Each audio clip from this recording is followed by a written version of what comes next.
Welcome, guys. Today we will be building our main base in the new Origins update, and we had picked a location at the end of last stream, but I think I wanna change the location because um, I want to build the base in a portal. So therefore, our headquarters will have a portal to Euclid, and this is gonna be like our headquarters here in Euclid. And afterwards, what I want to do is explore the planets surrounding this headquarter to find and create bases for frost resources, for uh, scorched planet resources, radiated planet resources, fungal planet resources, all the different biomes. So create farms in this very location, kind of claim this sector of the Euclid galaxy, so that you guys can arrive here and visit these bases, use them as outposts for you to explore and get resources to build your own bases nearby. So we'll have a farm for pure ferrite, a farm for magnetized ferrite, and you're gonna be able to arrive and collect all those resources so that you can start building your own base. Let's see what this ancient structure says. The ancient marker hums at a frequency that burrows deep into my being, filling me with the voices of Korvax echoes. EU. Korvax Prime was watched keenly and closely by an unknown race. It lurked in the depths of the darkness. Vigilant and patient, it waited its time. The great disconnection was at hand. Um, we're gonna seek help with the language. My knowledge with the Korvax increases. All right. So this is not the type of structure we're looking for. We're looking for a monolith. But I also don't want to leave so many markers behind, and it's kind of interesting to get rep with the Korvax since they despise me. Let me show you. Uh, yep, look at that. I have 195 points of infamy. So that's negative points of like look, for example, with the Viking, I'm 8 points away from max rank. Very close. And but no. Corvax 195 points underneath the first rep slot. But that's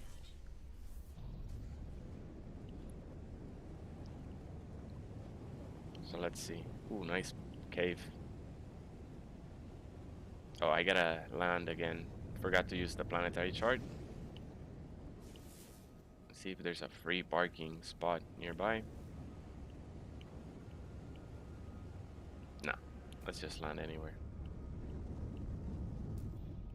If I don't land and I use a planetary chart, I'm not guaranteed that the location is found on this planet. It might be any planet of this star system. Oh, we found something here.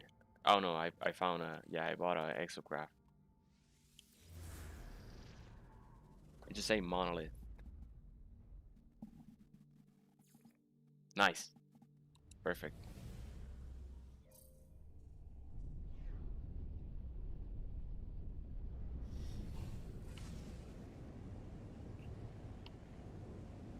So you go to a monolith and then be ready to have whatever alien species habits this star system's unique relic item. You know, like the purple items that they each that's unique to each species and you use to gain faction points. The monolith will require that item in order to point you towards a portal.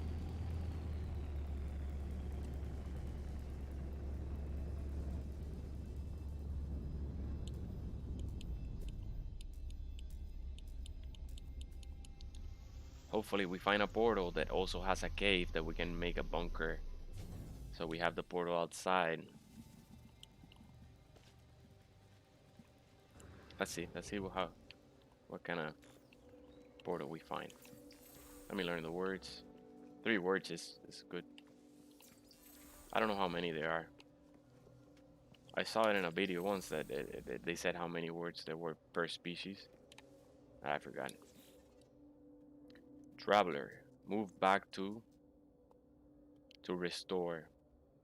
My movement seems normal, but everything else is running faster than it should. The sun spins around the globe in seconds. Days endlessly turn to night and back again. The creatures that graze and hunt around sight pass by in a blur. I'm trapped in a time vortex. Numbers on my multi-tool seem to tick higher and higher the closer I get to the monolith, the more the disturbance is added to the timeline.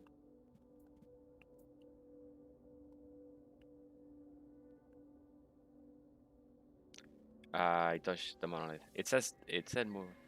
The timeline is restored. It is reverted and restored. Nothing has changed. So that's what we should have done. Yeah, good. So if you succeed, you should be able to interact with it again. Oh, maybe this planet doesn't have a portal. It should have a portal.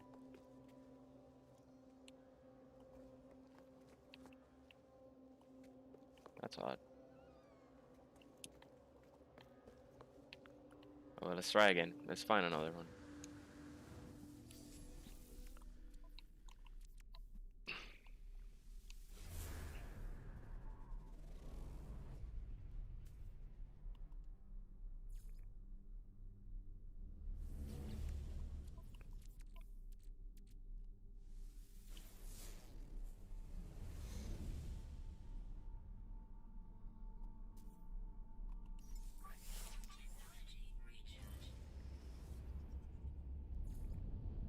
Nice. It found another alien monolith.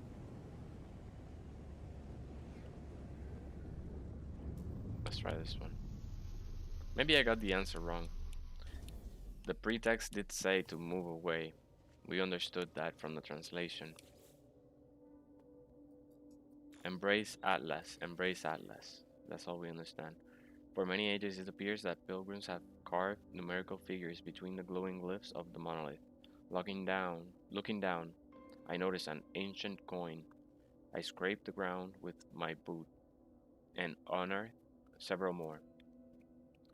The site, the site is otherwise silent. Perhaps it's eternally unresponsive, or perhaps it's waiting for something. I offer units. The echoes that dwell here awake for the smallest slice of time. I feel an ancient convergence, they bless me.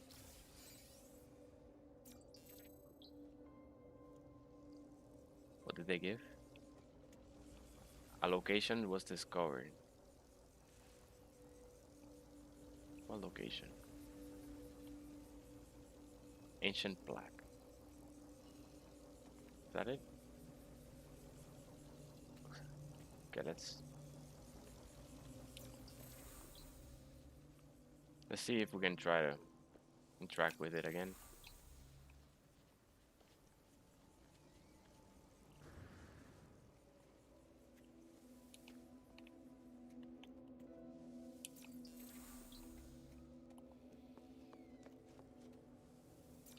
Oh wow, there's so many words.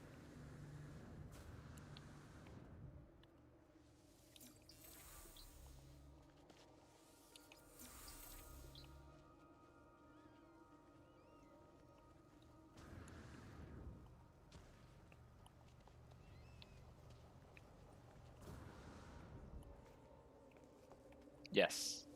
So now we can look for a portal. The ancient that inhabit this monolith accepts my presence. They will tolerate a request. Locate a portal using a Korvax casing. Portal key line located. Boom, boom,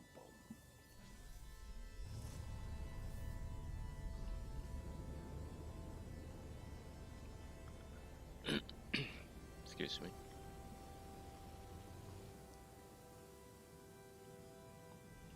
Before we go to the portal, let's see what this ancient plaque is and also remove the marker from our map so that it doesn't make us, confused or anything.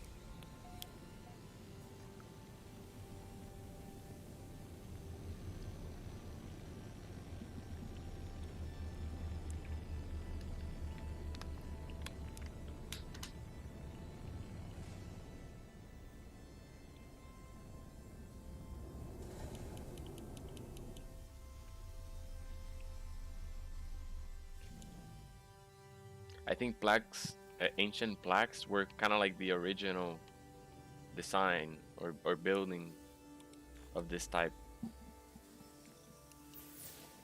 EU, the darkness burst forth with the force of a supernova. The great disconnection had begun.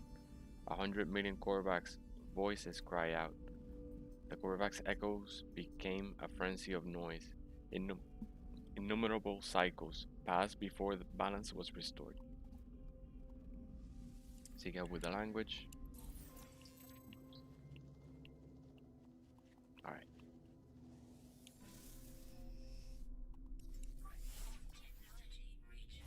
Now let's find that portal.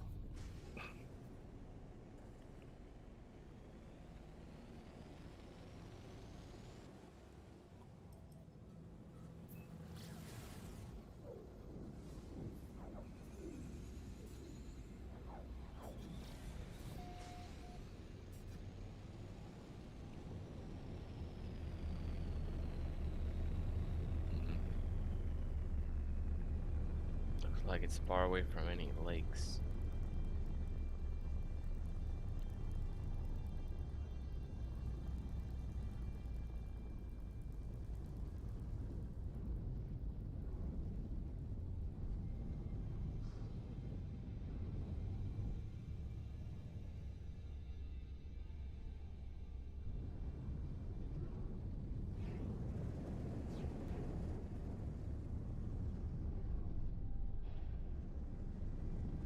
I'm just scouting the area, surveying the area to see if it's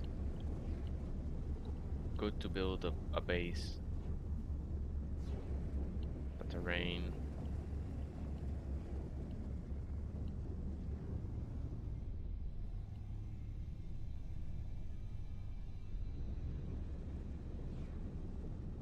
I see water. I see an underground lake. Let's go check that out. That might be pretty interesting. And these tunnels, we can find a way to connect them with the land. They might even.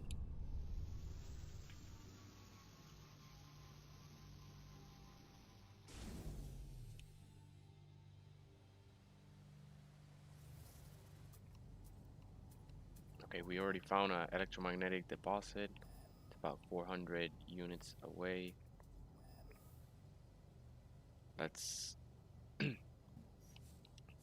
somewhere a freighter.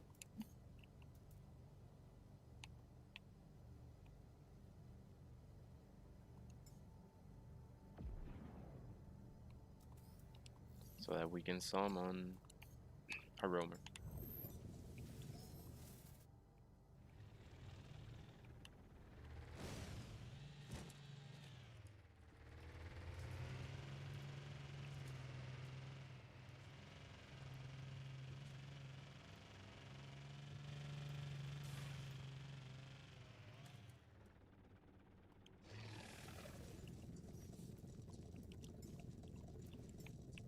Is it even? Yeah, yeah.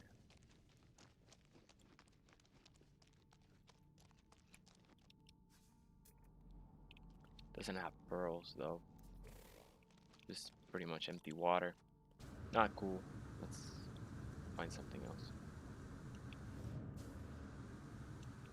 Oh, well, this cavern looks cool. Still the. Oh.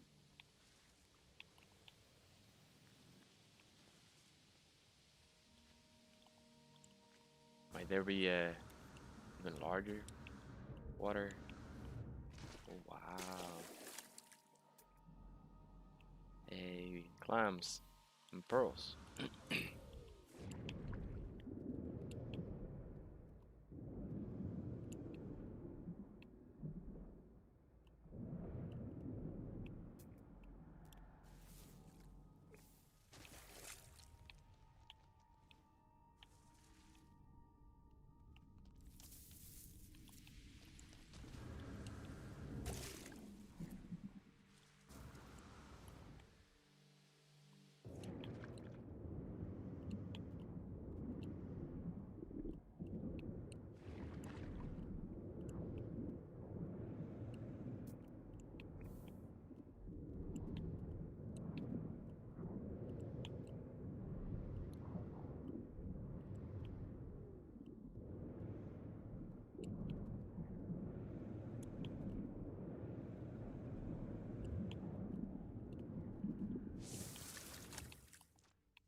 I think we should find another portal.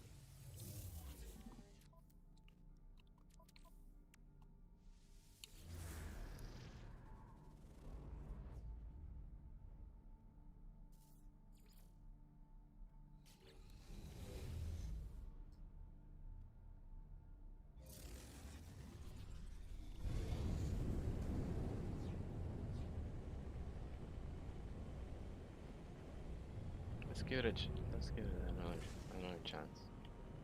I don't know how many portals there are in, planning, but we'll find out. There's a portal.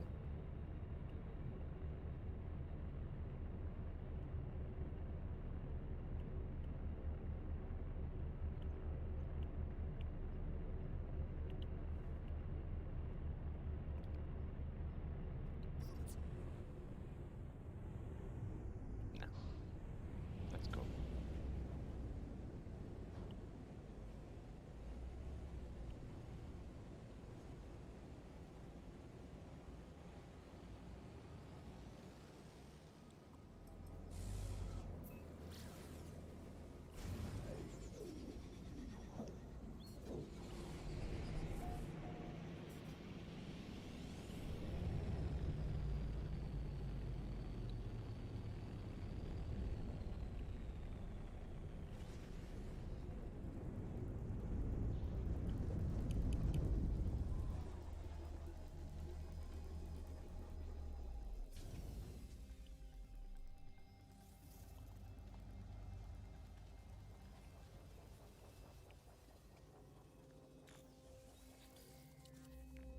Yeah, but I definitely want a portal in my base.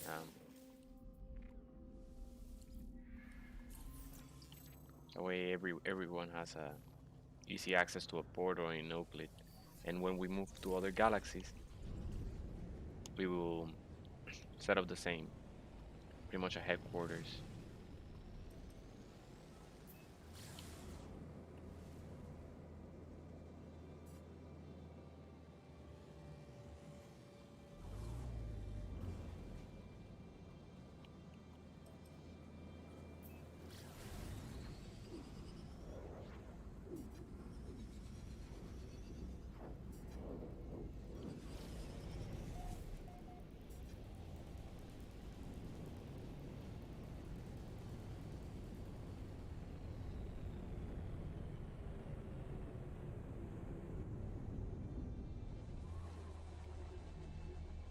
I think this is a monolith.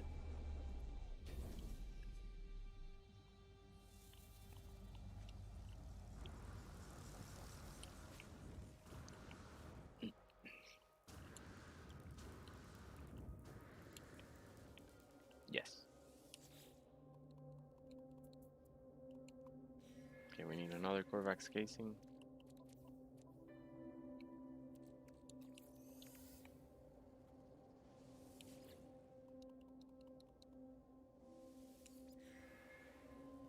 Nothing found. That is the only portal.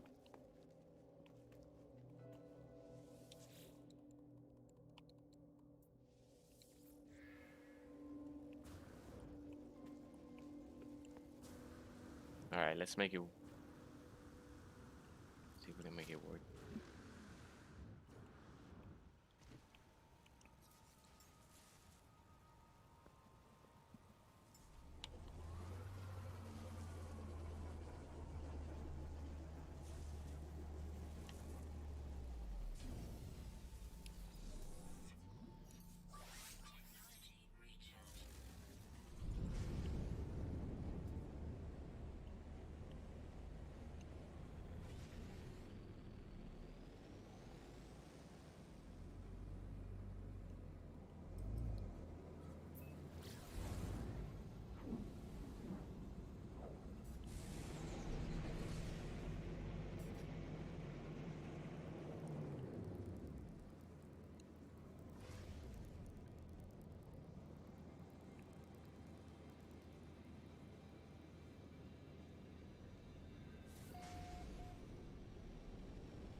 I like these canyons though. They look like natural roads.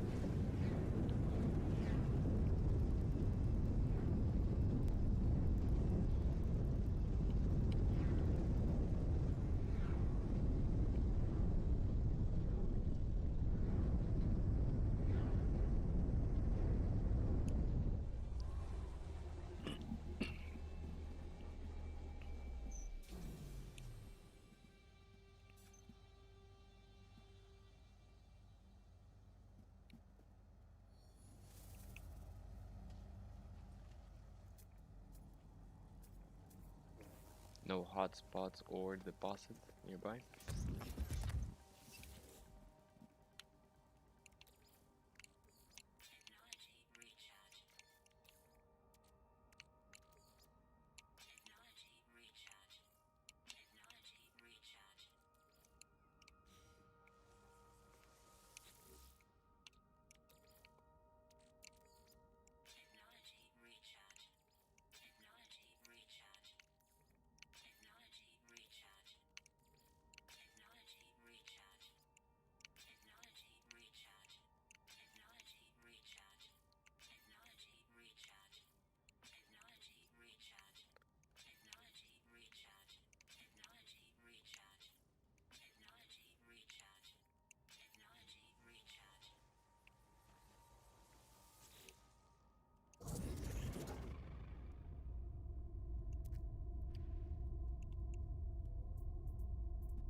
Okay, I'm gonna leave it active.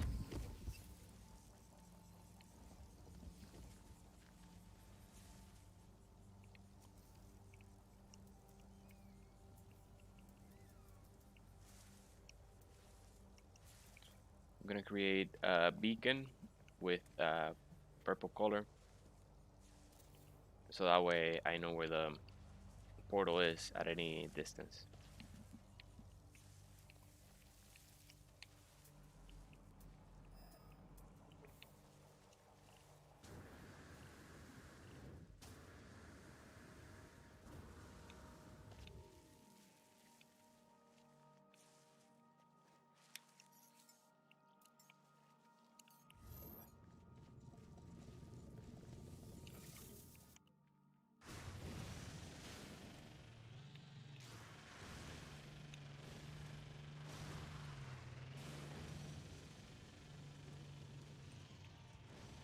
Looking for where I would build.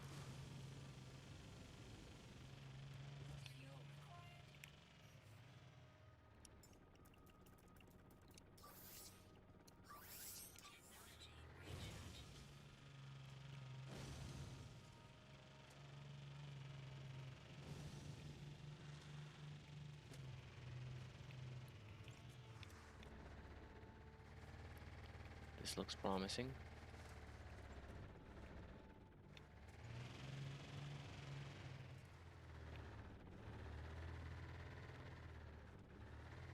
This whole wall is shallow. Let's see. Let's inspect what kind of cave it is. See how much. Oh, I don't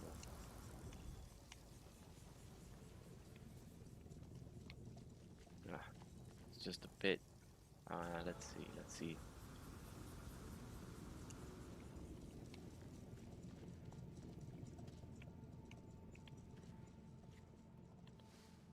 Let's see over here.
see anything. This exocraft light is really bad.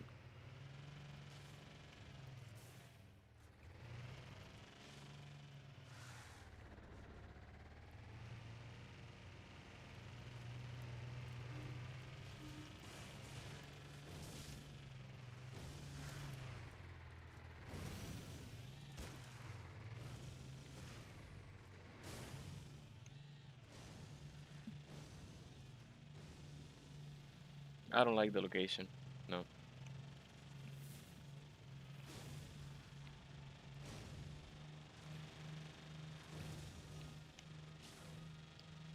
Hmm. But we found the portal.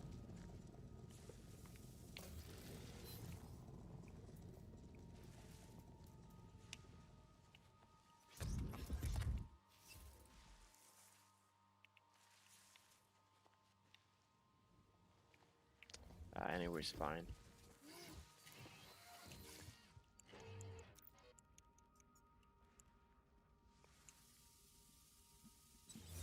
Welcome, guys. So we're looking for a place to. We were looking. I'm gonna say we're looking for a place to build near a portal, but this is the only portal in this planet, it seems. Pueblo colony. Okay, let's call it a portal.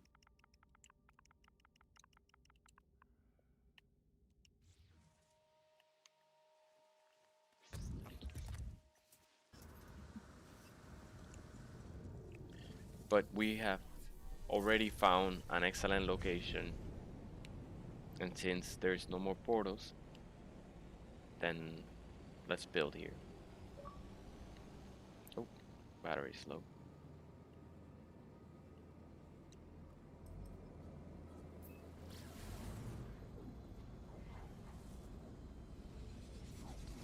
So yeah, let's just get to building. That's perfect. And morning just arrived at this area of the planet, and let me show you where we're gonna build because we already scouted the place and everything, made plans.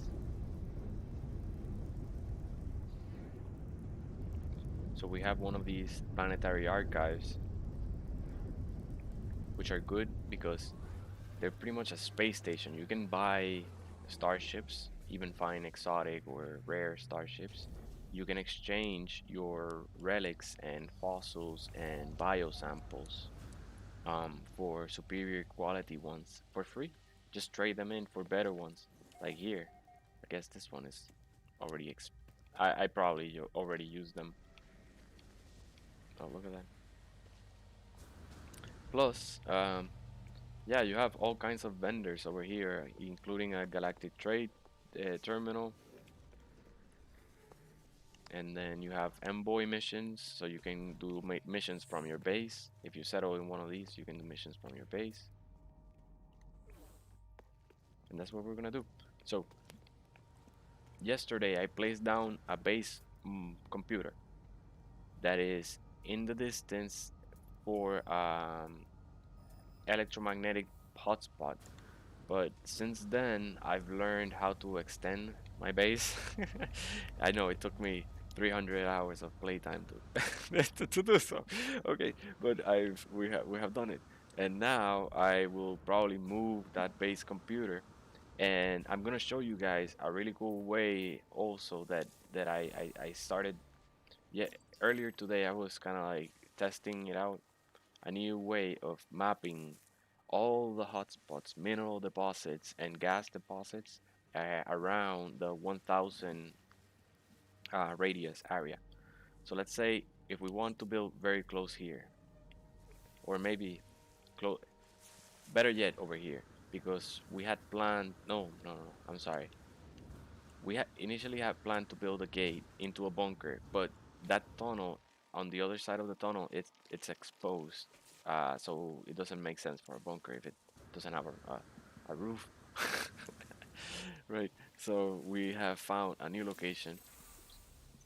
So let's put a marker in that location. But look at this. This is massive. Oh, ah, out of jetpack fuel.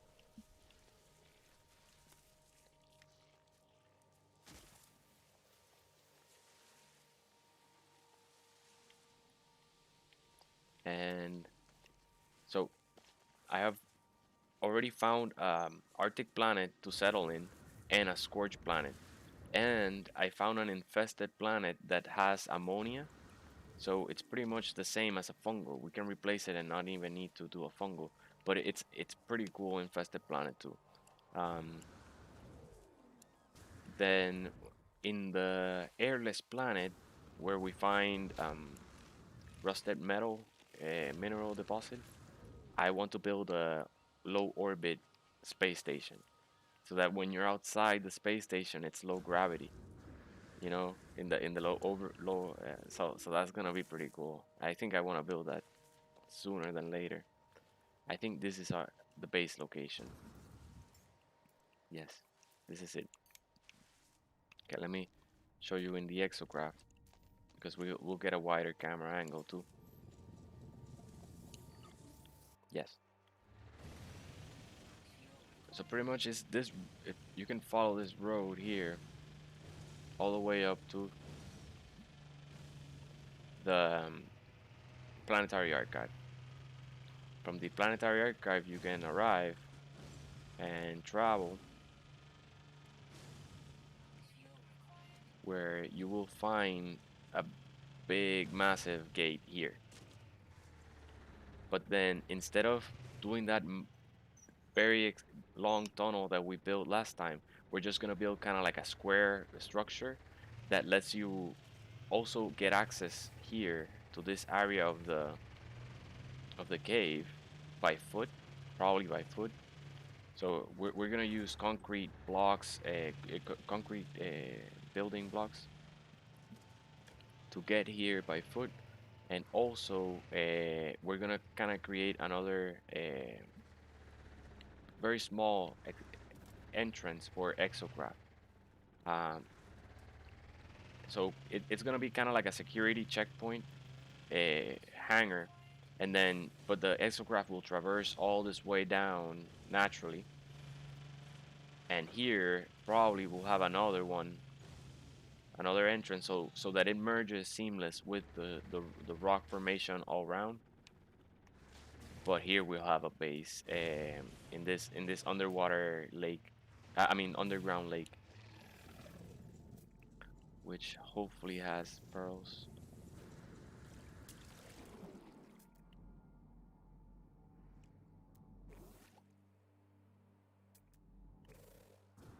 Maybe not.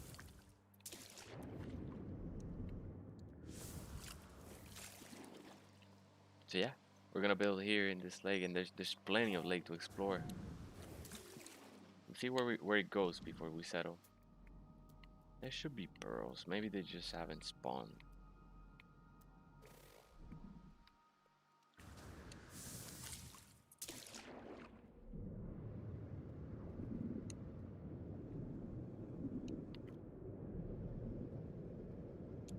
So we can do a mixture of both aquatic and terrestrial structures as well. So we can have two layers. One of the base is underwater, and then the other base is above. That should be pretty cool. Man, I can't believe there's no pearls in here. At least there's sulfur.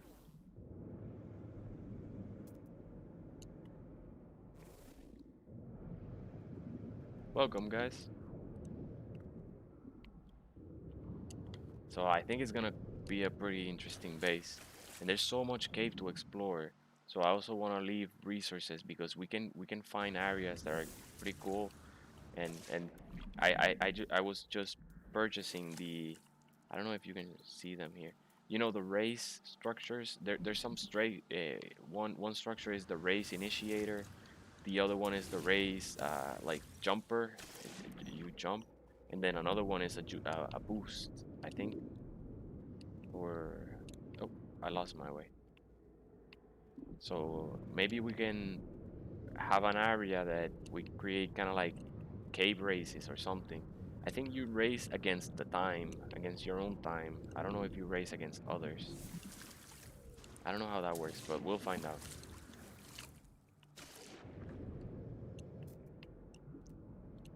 So at least there's salt and there's a lot of like cryo, um, what's it called? Cryophosphate for you to harvest for your Nautilus.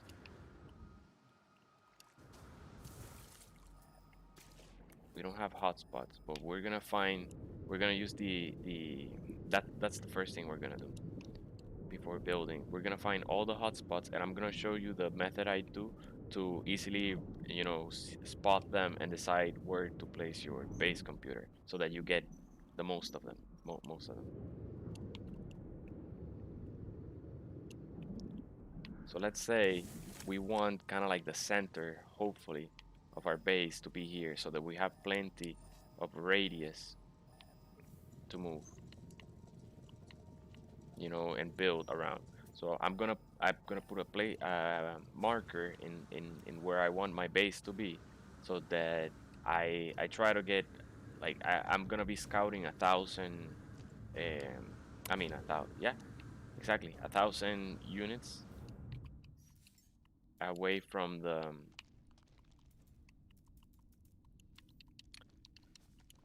this marker.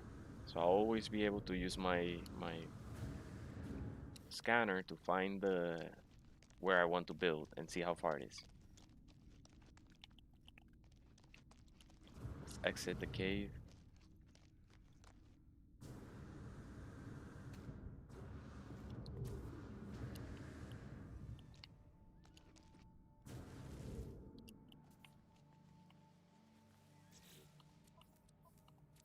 Where is our starship? Pretty far away. Let's see what we have access. We don't have access here to anything.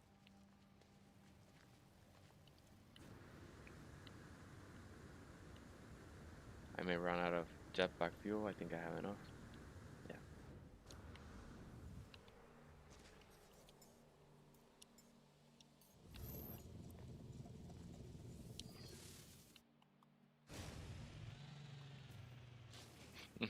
Run out of engine fuel.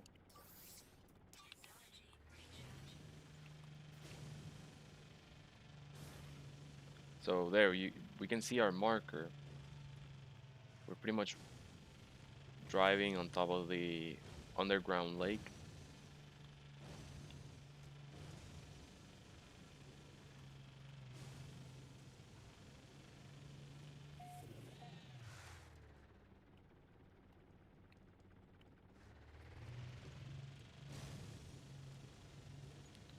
Let's see kind of like how far we are.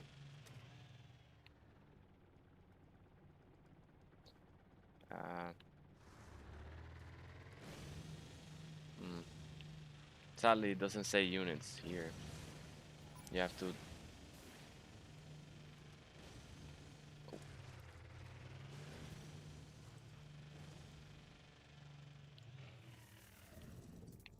Let's see how far we are from the base.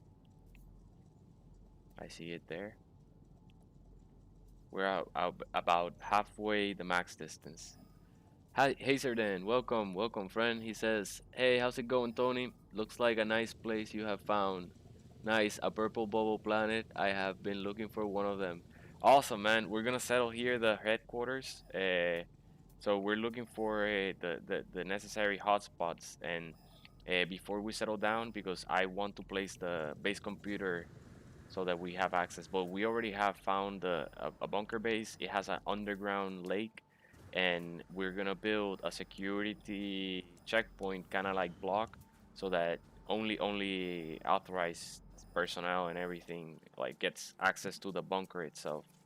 But it's pretty cool. It doesn't have the lake doesn't have animals, and it doesn't have pearls, but it has sulfur, and you can also get a cryophosphate for your cryophosphate and salt for your fuel for the Nautilus.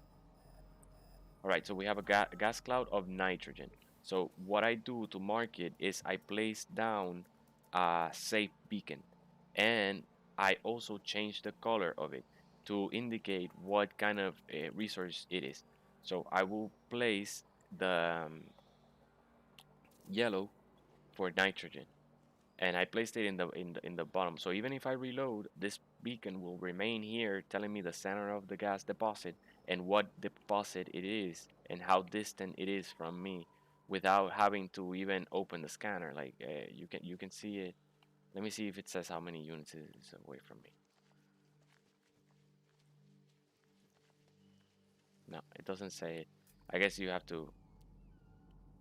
Maybe it's that we're just too close to it. But yes, I use this and just use whatever color code you want. So there is an electromagnetic deposit as well. It is a bit farther. So let's see how far we are from our base. There is our base. No, it's gonna be way too far. It's gonna be over 1,000 units in distance. So we probably cannot, because I am also considering that the planetary archive is on the other side of the base, so I want to incorporate part of that. Therefore, maybe let's I don't know. Let's see. Let's just go around the cave that we want to build and see what's near it. Maybe we find an S-class electromagnetic, and I know there is an A-class electromagnetic one near the planetary archive. So that, but it would kind of it's kind of a bit far behind it, so it would force us to put the base computer farther from the cave and underwater lake than I intend. Or so we may be too close to the border of the 1,000 unit mark. There's another gas cloud. Let's see where it is. Okay, looks like it's towards the base.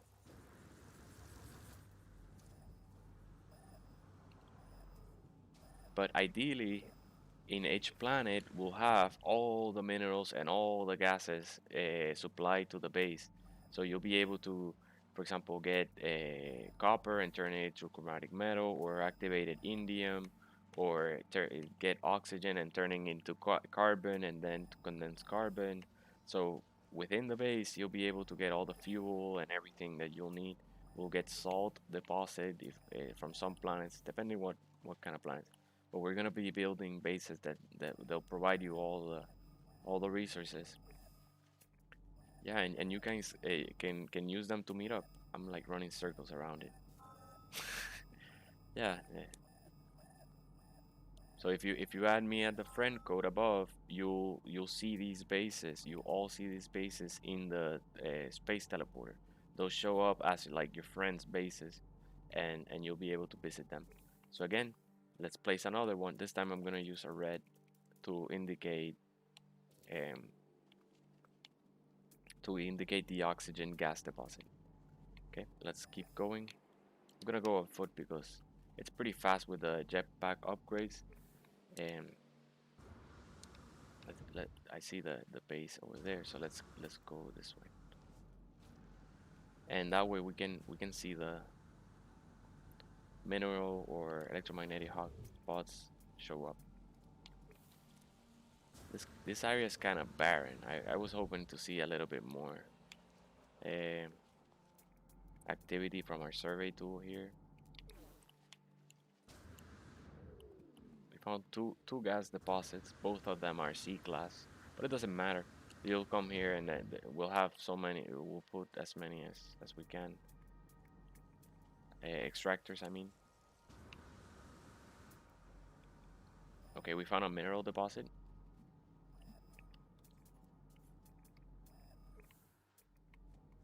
And yeah, even a C-class oxygen is enough for you to make plenty of condensed carbon or mix chlorine or whatever you intend to do with that oxygen.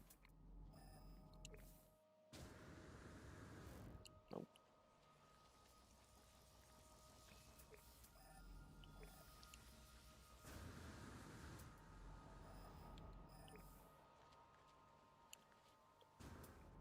Let's see what it is. Oh, nice. An A-class gas, and it's back towards base. Okay, okay, okay. You see, so if I have to cut off one of the deposits, I figure out where your mineral deposits and hotspots are before you commit to one base computer location. And then pick a center location that every hotspot you see. Oh, it's a paraffinium deposit. So this one I'm gonna put like purple, like that. Let's keep going. So let's find out what kind of gas this is. Hopefully it's nitrogen, because that's really what we're looking for here as a gas for stasis devices. And if we find an A class, that's really good. Check the power spot, hotspot. No, we're very close. Let's see how it compares relative to our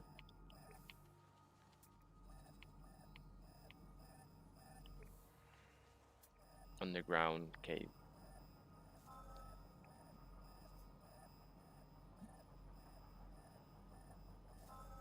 It's oxygen, okay. So again, let's place another one, this time red again. This way you don't even have to remember what kind of hotspots you found already. And even if you reload, you don't have to go ahead and find them again.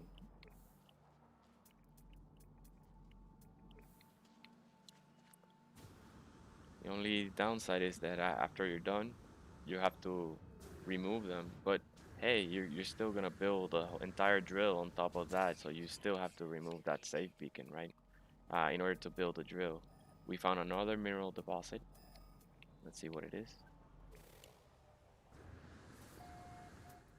We're getting close to that A class.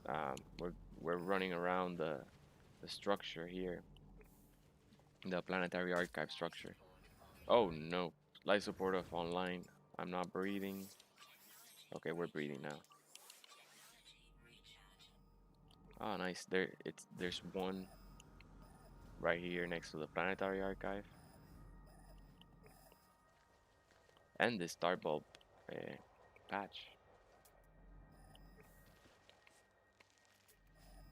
Excuse me.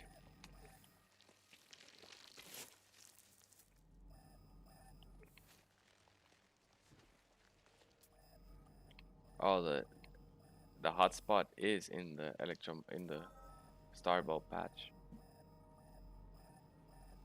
It is copper. Yes, we get access to copper in our base. So this time I'm gonna use this kind of like um, tan color to indicate copper. And there's another gas deposit. So you see, even if there's C class, we'll be able to tap into multiple of them.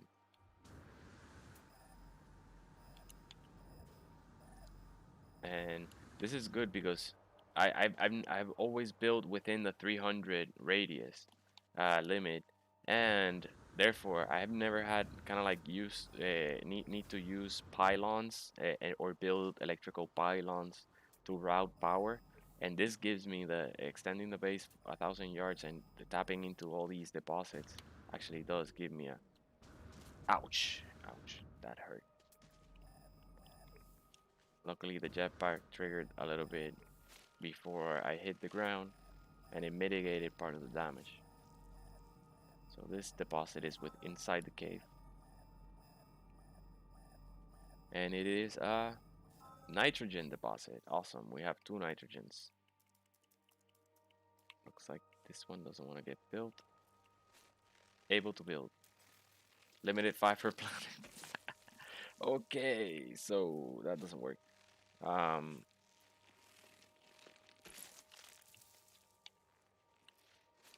you could build a refiner, but the refiner doesn't get the color. Hmm.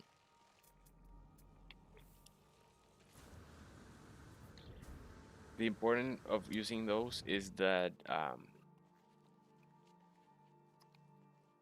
when you remove this base computer, these save points don't get removed. All right, where is that A class hotspot?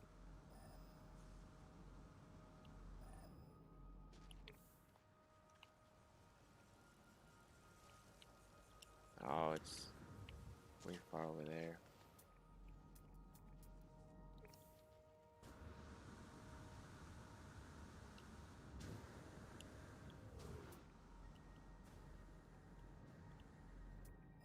Yeah, there it is. You see, it's way far from the actual cave. Let's see how far we are right now. That's not it.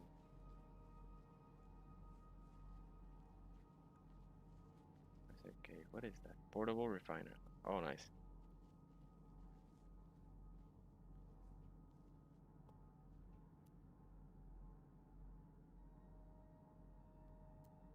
I don't see the marker for the cave. It should be around here.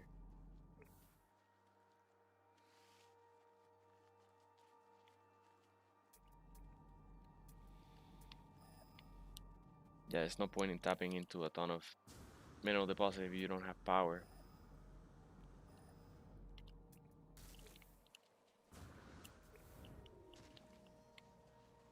Oh, here it is. We're not far. Nice. Okay. Almost. Custom marker 800. And the power spot is borderline.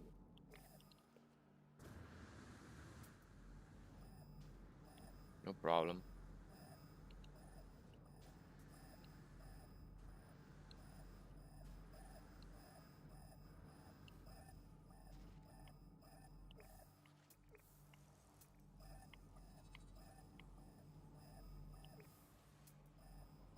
What we'll do.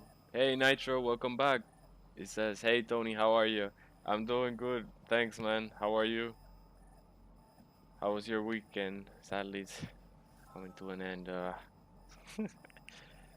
But yeah, I've been working hard at cleaning and getting an apartment like pristine because my parents are coming by next weekend. They live in Puerto Rico and they're traveling over um, to visit. So yeah, but not now it's you know like I'm leaving and handing over the key to the to the leasing.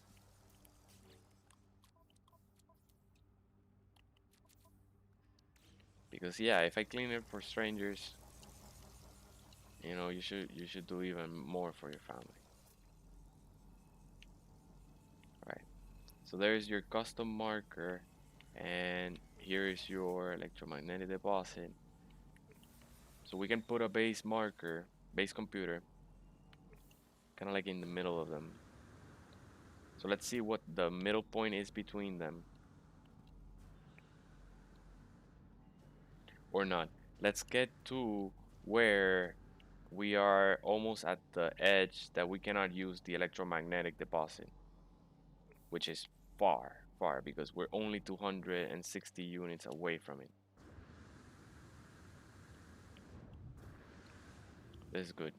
This is good. Means we can place our base computer very close to our uh, underground lake. This is gonna work perfect. So we'll route pylons from our one electromagnetic plant. Okay, we can keep going further. Let's keep going because we're also gaining territory on the other side of the in order to build. Particularly, where's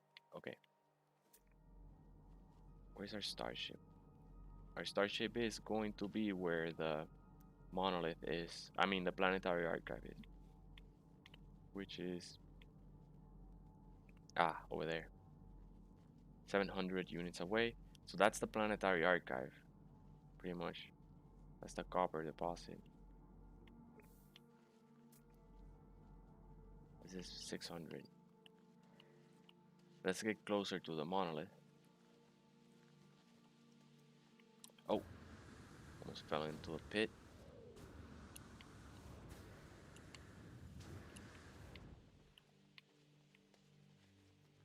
I call them monolith. They're not monolith. They're planetary archives. Planetary archives, Antonio.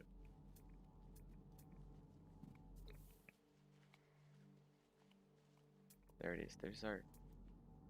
We're pretty much on top of the.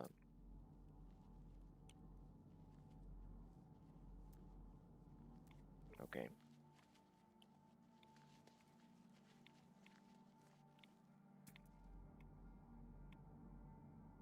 Now, how far are we from the planetary archive? 687. And how far are we from the copper deposit? It's the only one copper deposit. 940. Let's get close to that copper deposit so that we lose a little bit of terrain behind the. Let's see. There's an oxygen there. How far is that one? Very close. Nice. There is another gas cloud. I think that's the nitrogen one. Yes, that is the nitrogen one. So we want that one.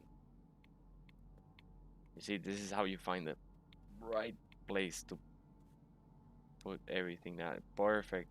That one is also there. There's the paraffinium. More oxygen, also accessible. Deep mineral deposit is accessible for the copper. All of them. All of them are accessible from here, including the hotspot and the other hotspot. Let's see. There was also a refiner. Where is the refiner? Can we see it from here? The refiners don't have the same distance as the save points, but still, here's where we want our base computer.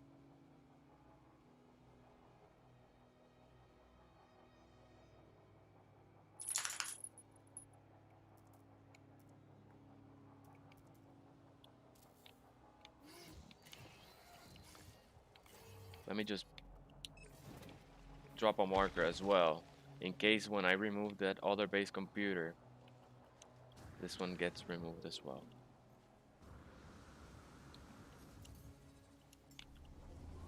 So let's start. Yeah, we're close to building. Once we place down the base computer, it's it.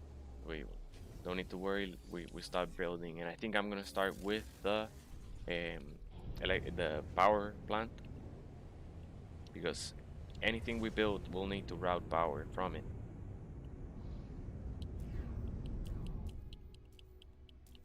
But I think this is gonna be a pretty cool base. Let's see how far this cave is um, from the marker now.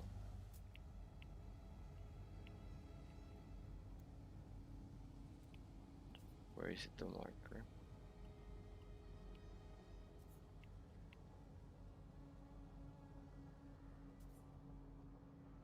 Oh, there it is. Nice. We can even build inside this cave as well. Underneath our feet, there's a massive cave. That's why we wanted to build this base computer here. Bye-bye, computer. Hopefully, everything remains. All the save point things.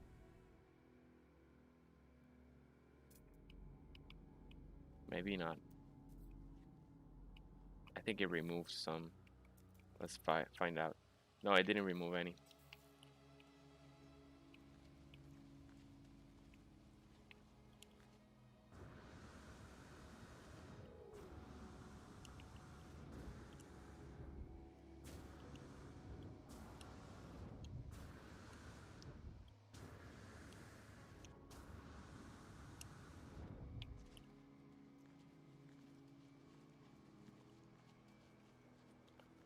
So I'm looking for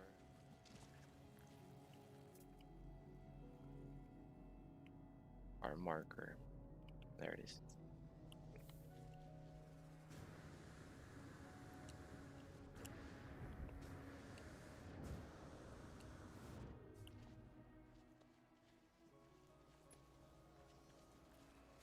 Ah, this planet is amazing. It doesn't have storms. You could just leave your character here and just be chill. It doesn't get cold or hot. It's blissful. Blissful planet. And I think the atmosphere is fermented. It's like champagne. You're just drunk all the time here by just breathing. Our computer state.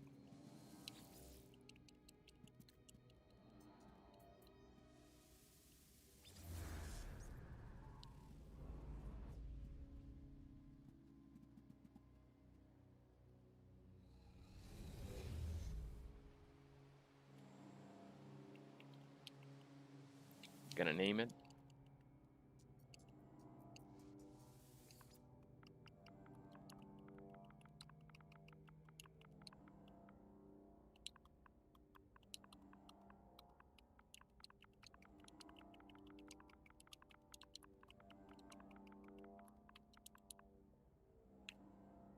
All right, let's get to building. Finally. Electromagnetic plant.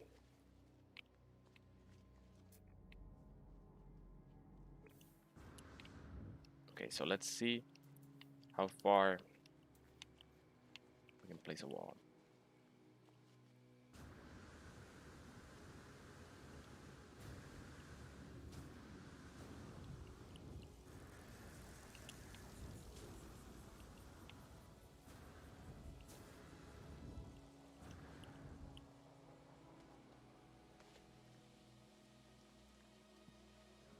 Okay, here we go. We reached the limit. Okay, I want to line up shelter.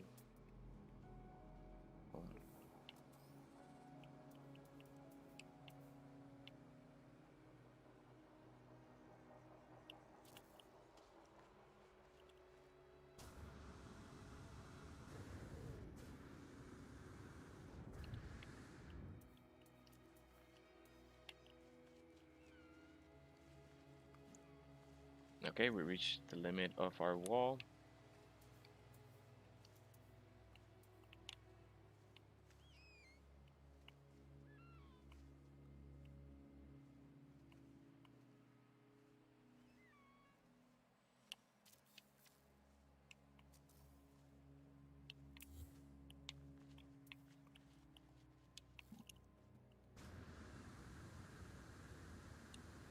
Okay, see how far it is. We're almost there.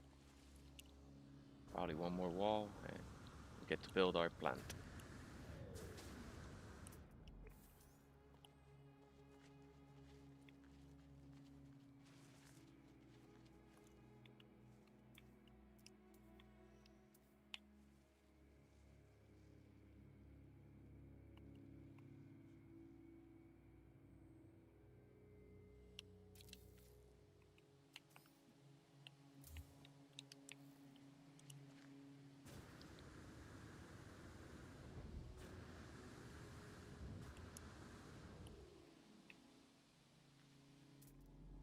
Nice. This is where our plant is going to be. Let's find the exact center though.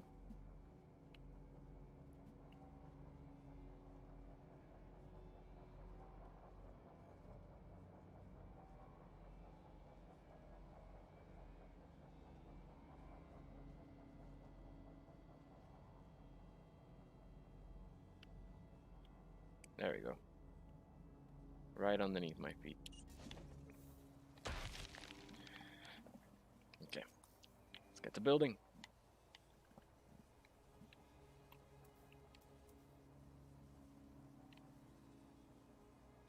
I think I'm gonna use concrete because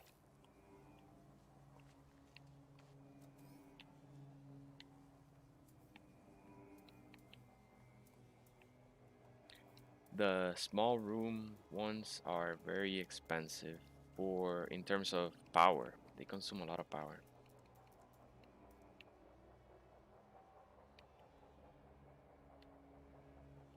Ah, who cares? Let's do it. Let's build it right.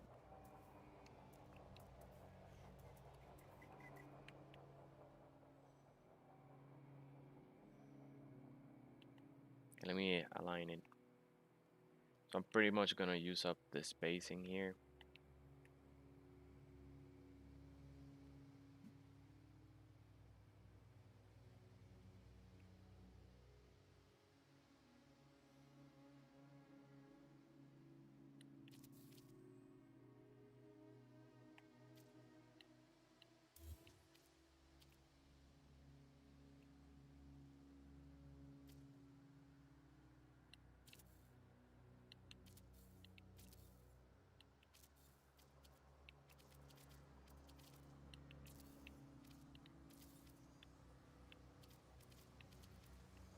I'm just gonna see what kind of shape I can get away with.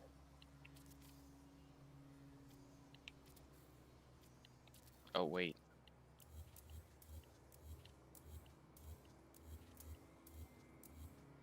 pick a color. This time, since this place is very calm and relaxing, we're gonna use wood. There's no storms that's gonna ruin the wood.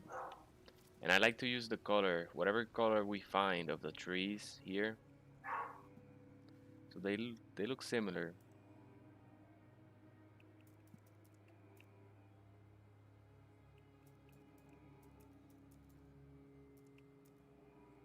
I like this one.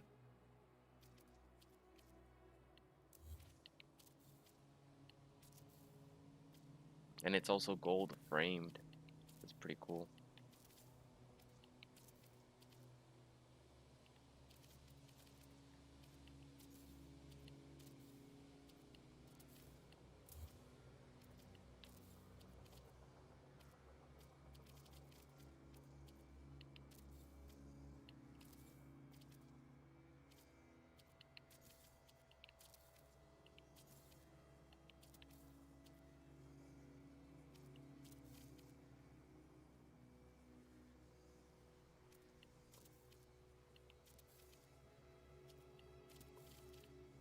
Alright, I don't want to use up too much and get crazy, okay?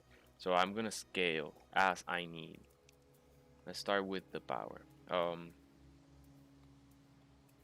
Structure.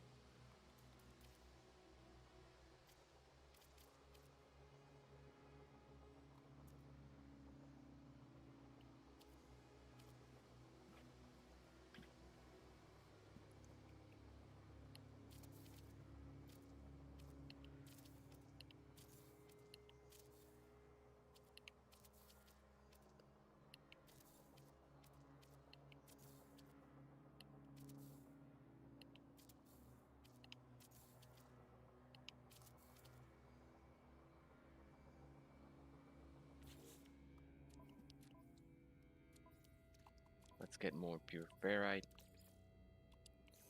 and also more silver.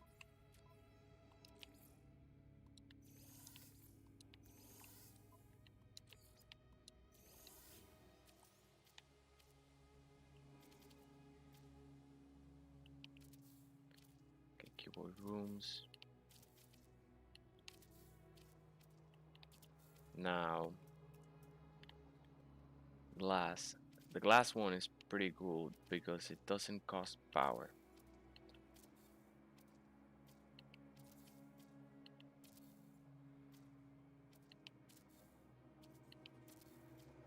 And I think that's as tall as we're gonna make it.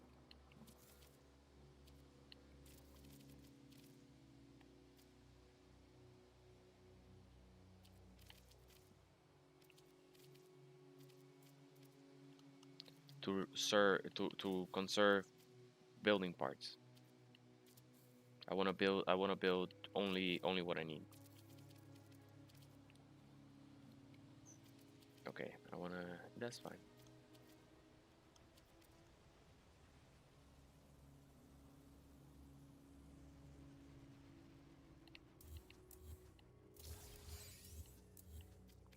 I think I want it like this.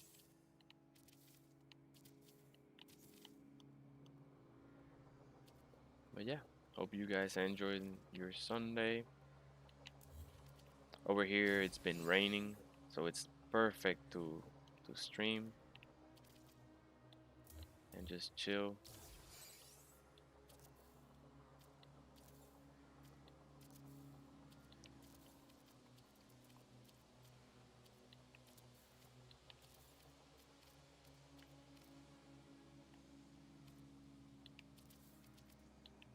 Okay, awesome. We're not gonna go crazy with the base here.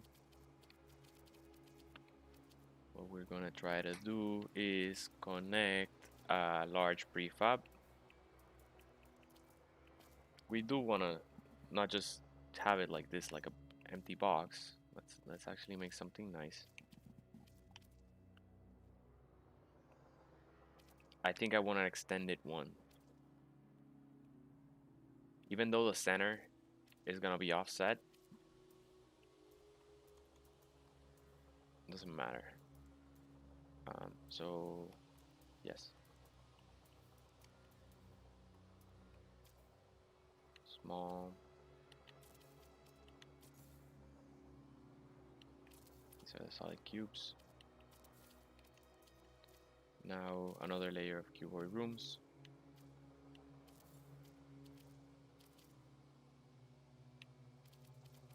Just there you go. That's the right placement. Then one of these, one of that, and the square glass. Okay, that's better. Now, when we place a large fob, it's gonna be centered. Let's also pick wood as our material, and we can use. Let's use the same blue. Let's use glass.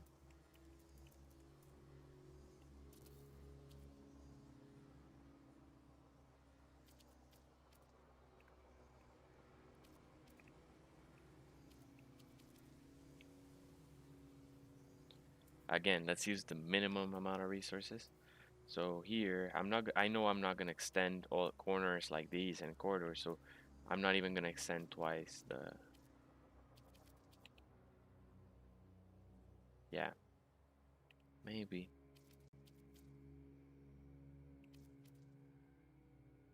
Yeah, I think two is better than just one. The large prefab would be very close to it. And I want to use a cylinder one. Pure ferrite.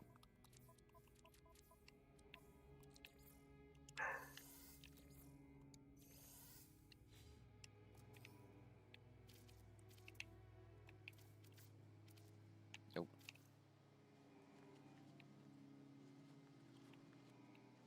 Lost my way here.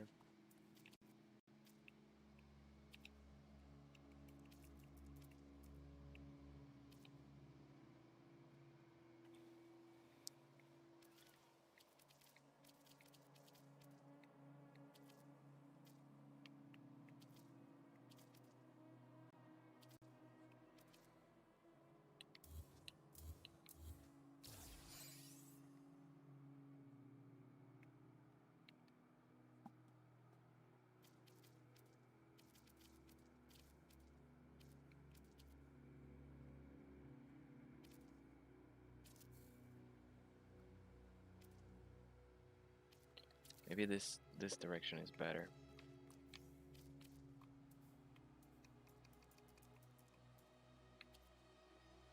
Nah, I would have to dig into the ground. I don't want that because that ground is gonna grow back again.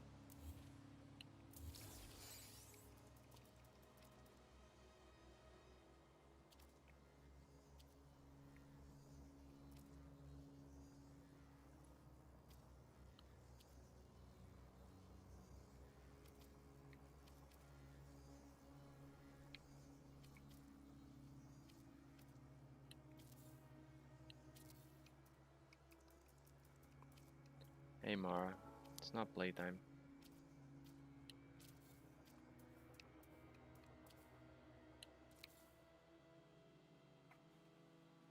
Okay.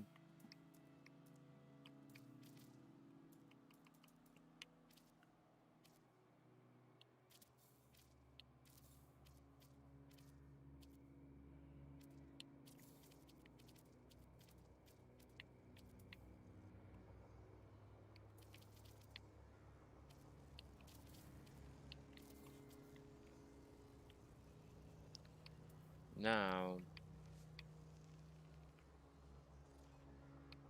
oh I know.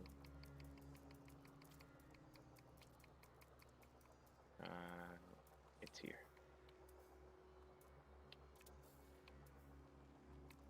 Let's change the texture of this one and the color.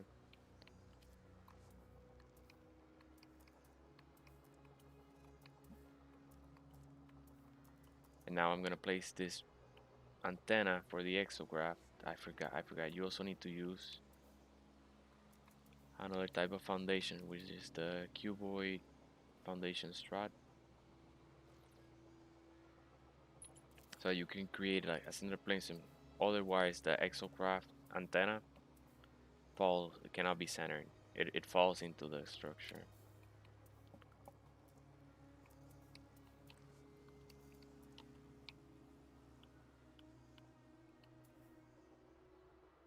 Okay, and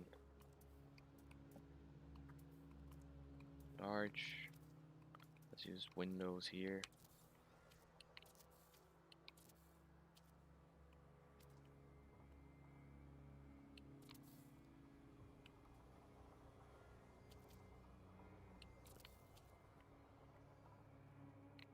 Then one of these.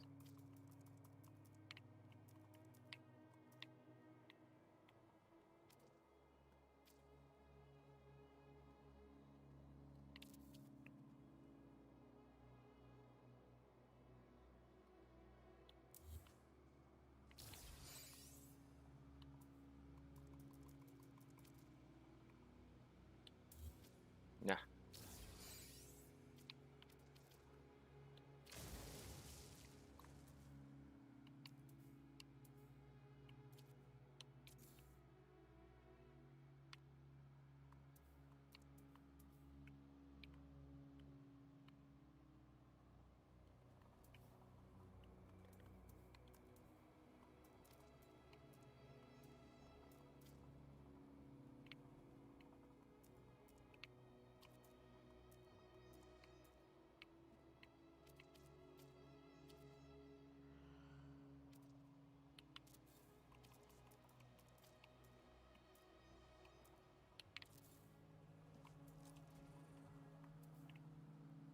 Okay.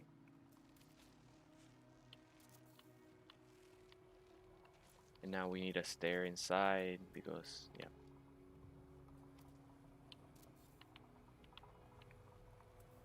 That way, also now we'll have this bottom area for batteries.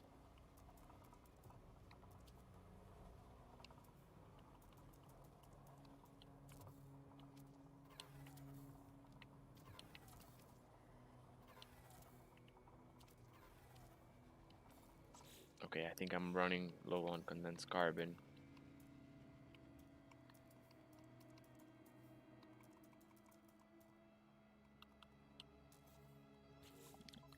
Magnetized ferrite.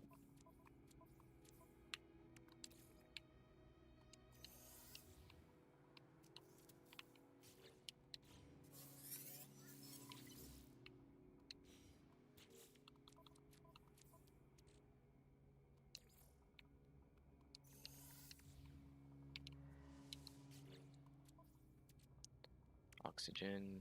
Oh, it's oxygen we're running low on. I have here.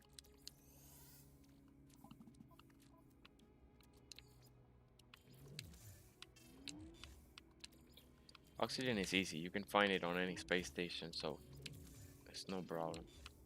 What we don't want to run out of is condensed carbon because then we have to craft first carbon before we can craft condensed carbon. Takes double time. But no, we're good. Let's try to keep making batteries.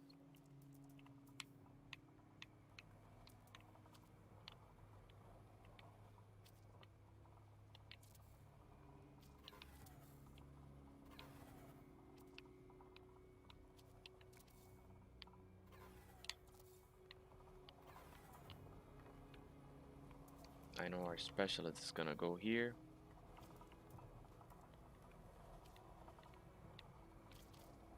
It's gonna be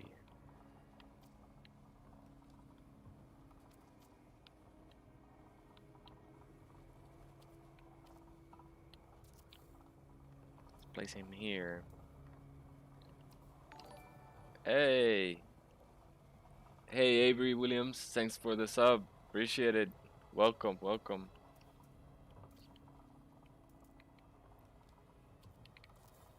So yep, let's give him a view. And I'm gonna keep it proportional. So I'll build something over here for Now, the most important thing about this building. Electromagnetic generators.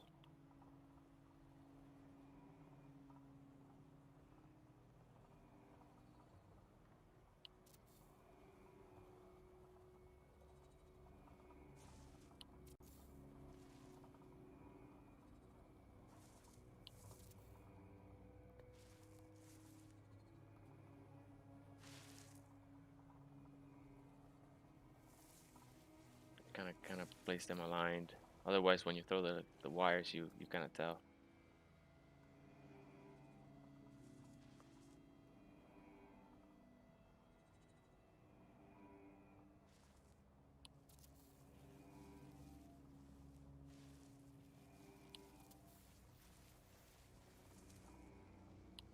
Nope. Place the back one first.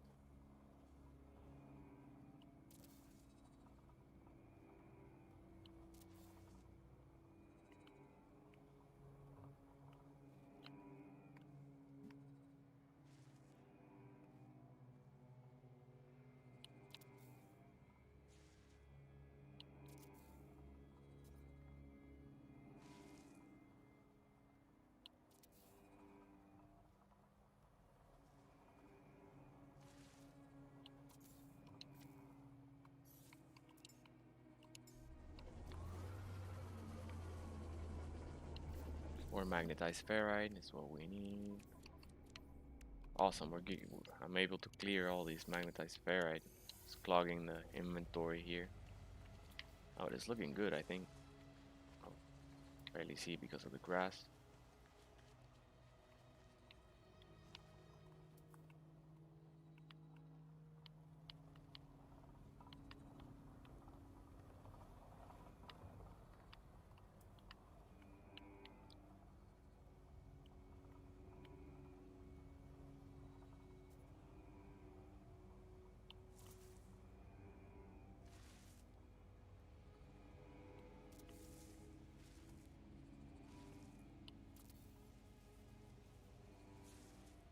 Okay, now we need chromatic metal.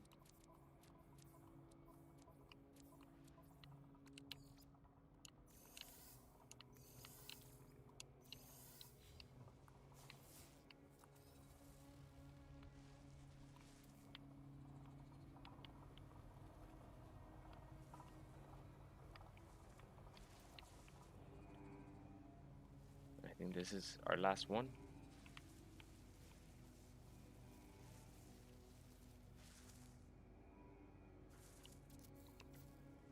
Awesome. Okay, now let's go inside and route the power.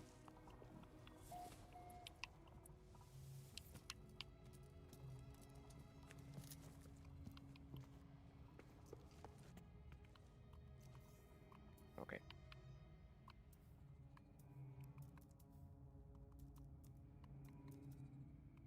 Interior.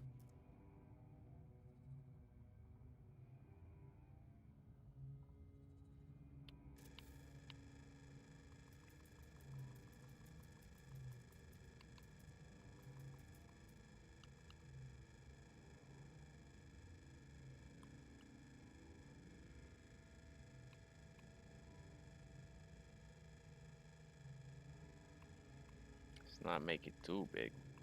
Kind of like the same width as the console. So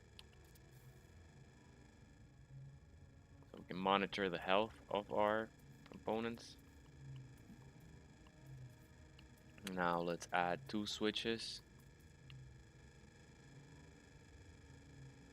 One here. And another there. Let's route the power upwards. No, I don't want that center, so I'm gonna get close to eliminate that placement point. I should have probably placed the wire before the console. I'm looking for this middle. And I'm gonna route this one up again as well. And then connect there. That is gonna be the connection point. Now let's actually connect our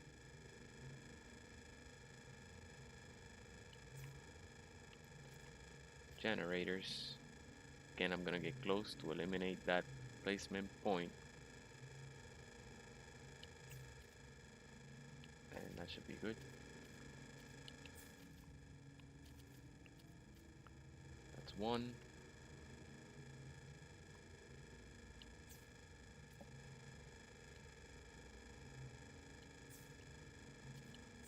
Awesome.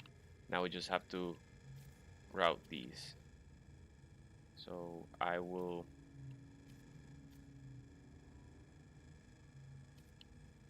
connect them like this.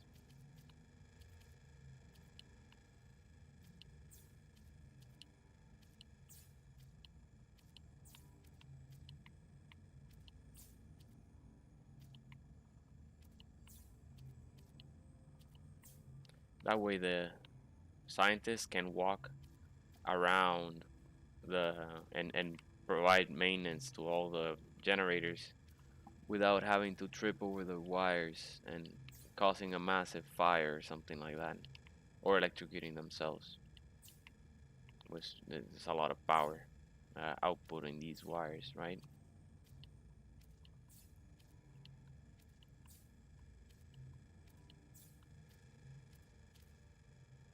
That one is already wired up. I want to make sure. Yes, it is.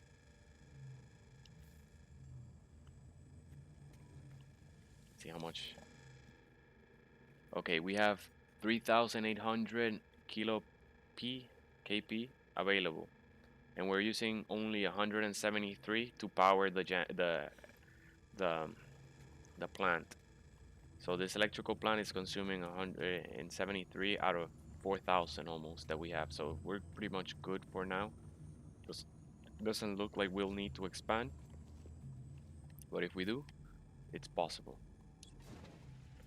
Okay, I'm going to place down portable.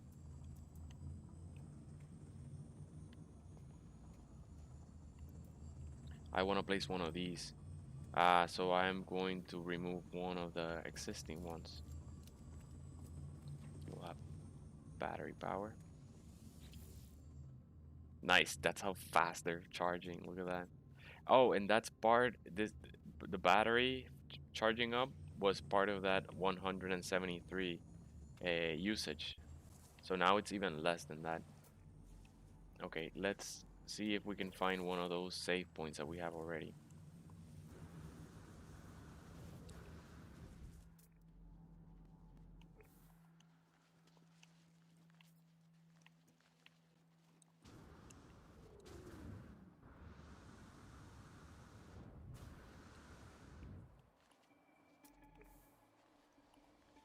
Let's look at our newly crafted electrical plant. Looks good.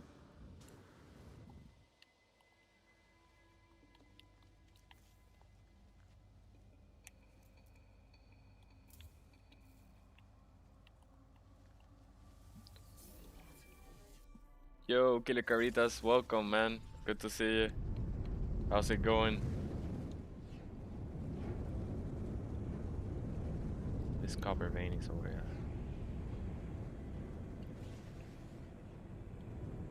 Let's get this oxygen one. This oxygen one is gonna be easy.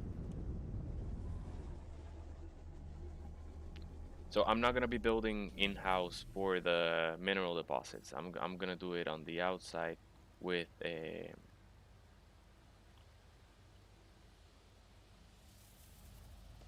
with just regular flattened tool. No, I'm not gonna use the flattened tool. I'm gonna avoid the terrain edits. I'd rather use a bit of structures than have to deal with the terrain edits. Usually well, let's find the center first. Oxygen, 33, 35, 40.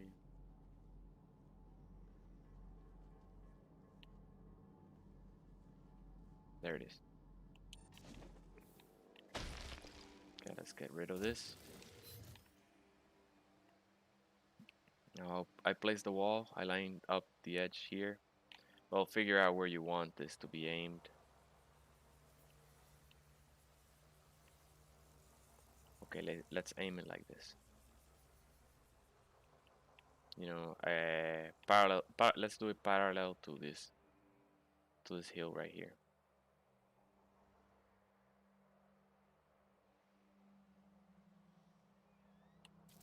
Okay, let's pick a color. Let's use the same blue. Let's imagine we build them. We use cobalt. So let's see. What would the metal structure look like? I just don't like it. It just has too much definition. Let's use wood. Let's use wood. Let's use wood, and let's see the Indian wood, or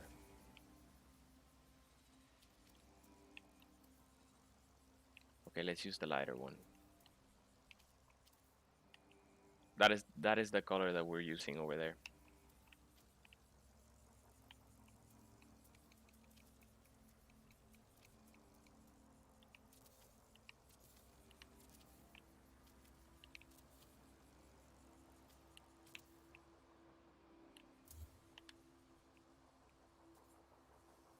Yeah, I don't know. Wood doesn't make sense.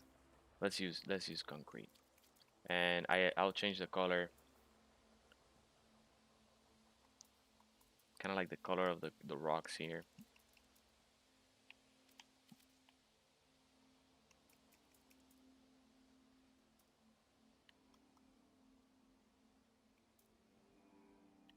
Yeah, let's do this.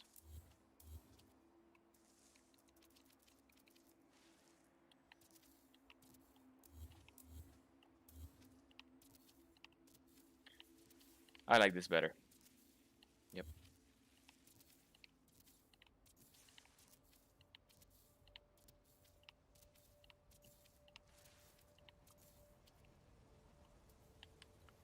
So this is a gas one.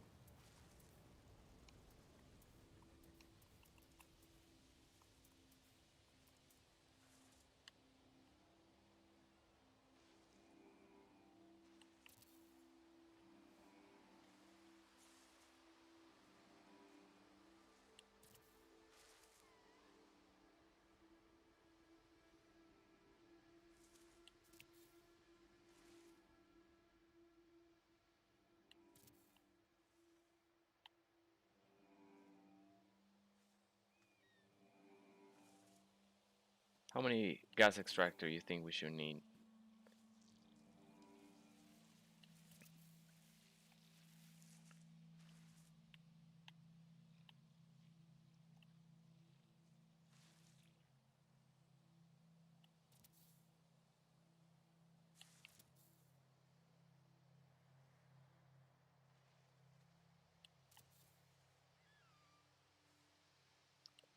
I think that's good. This is oxygen. So I want to color label it. I didn't pick a color for these guys. Oh yeah, I did. They're red. That works. Nope, lost controller.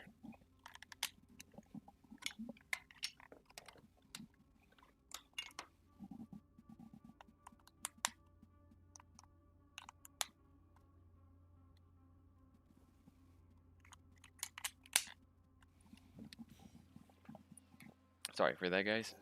Just happens every so often.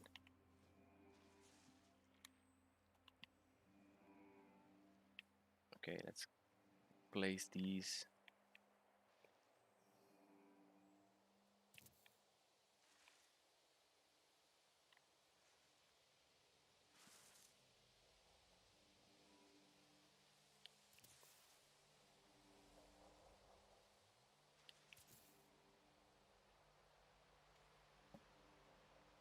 Hmm.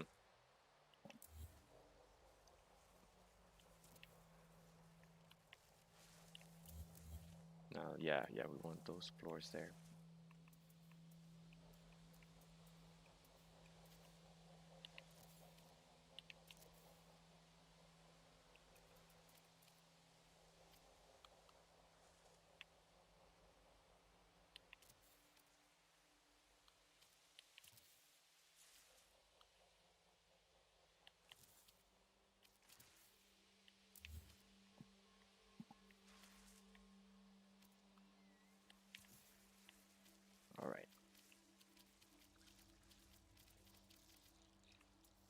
Let's get out of underneath the structure so that we can seal it off with walls.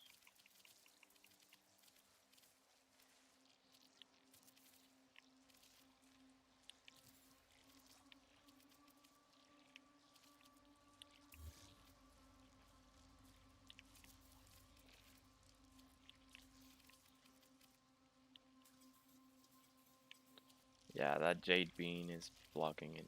That's fine.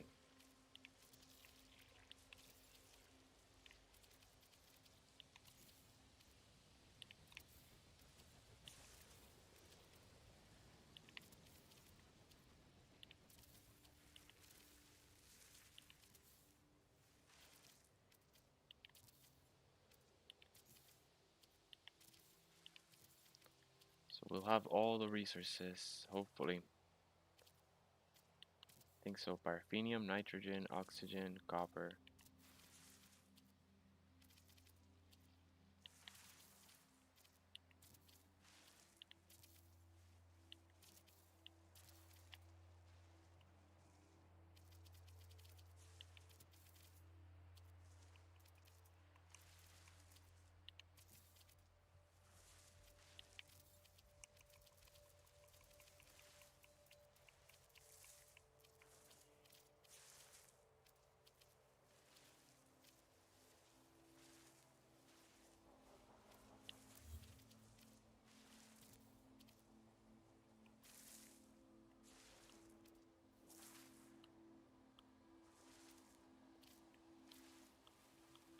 Flip for me. Come on, flip, flip.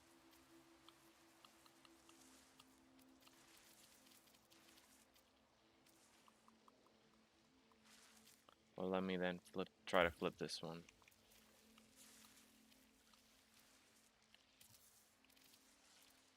Yeah.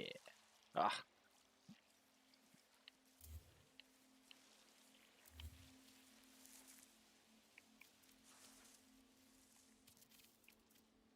There we go.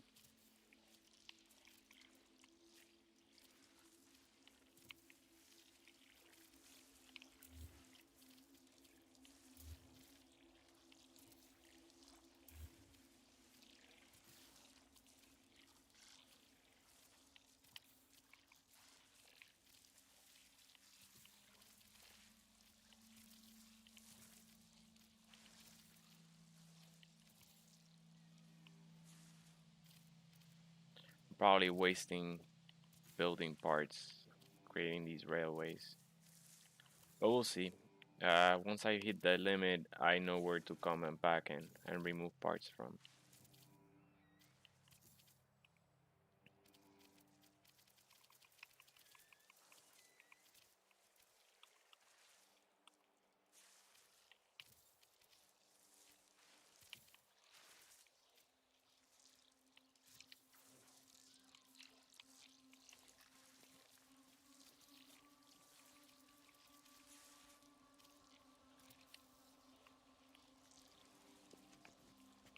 Good stuff. Alright. So let's wire these up.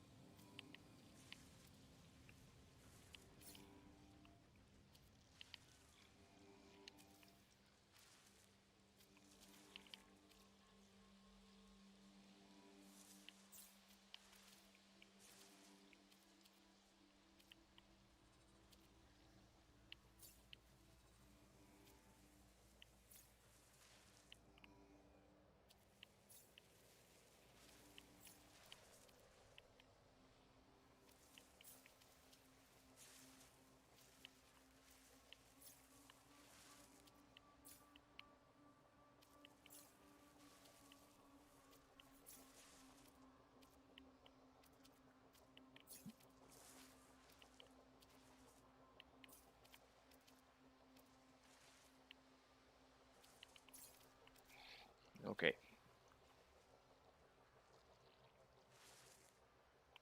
Now we need to wire up electricity.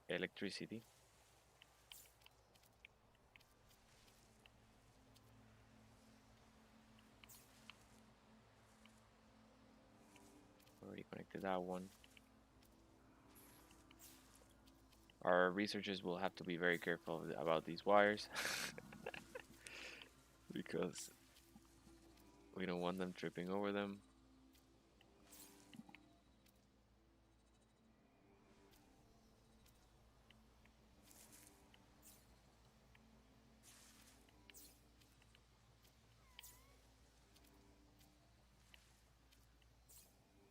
No, no, that's not right. Yeah, that's right.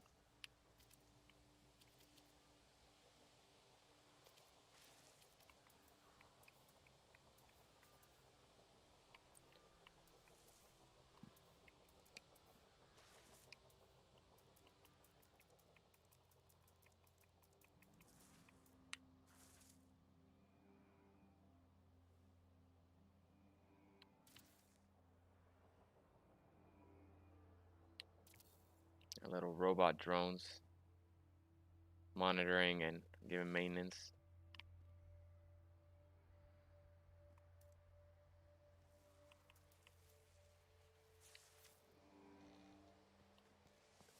All right, so we need to route power.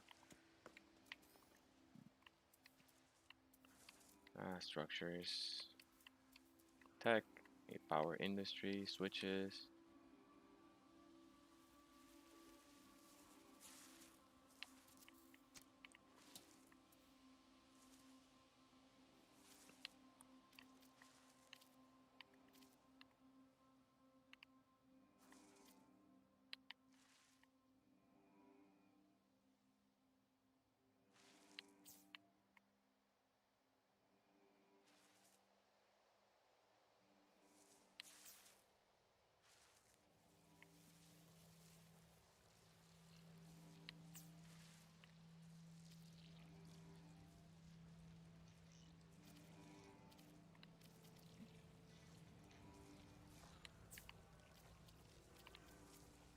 Oh, oh, no, that's wrong. Let's just work our way outwards then.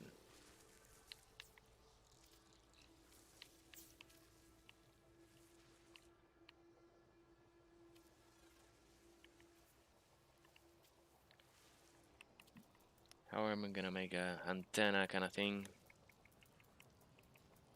I know. Hmm.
So this is gonna be the connector to the um,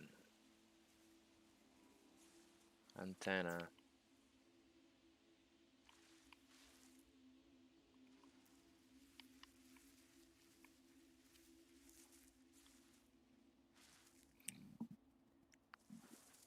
I don't know.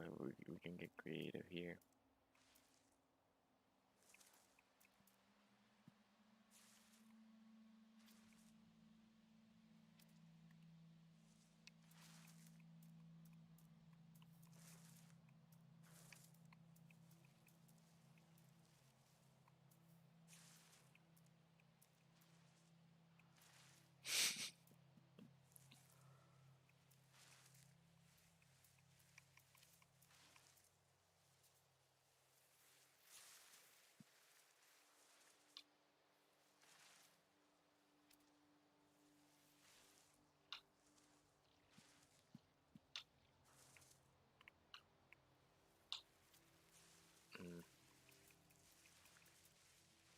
we just put a sphere,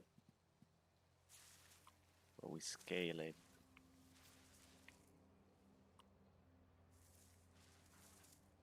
Why are you not snapping now?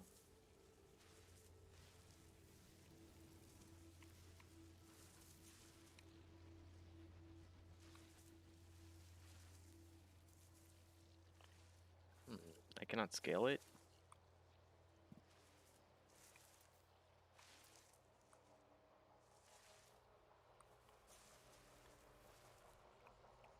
No, I cannot scale it.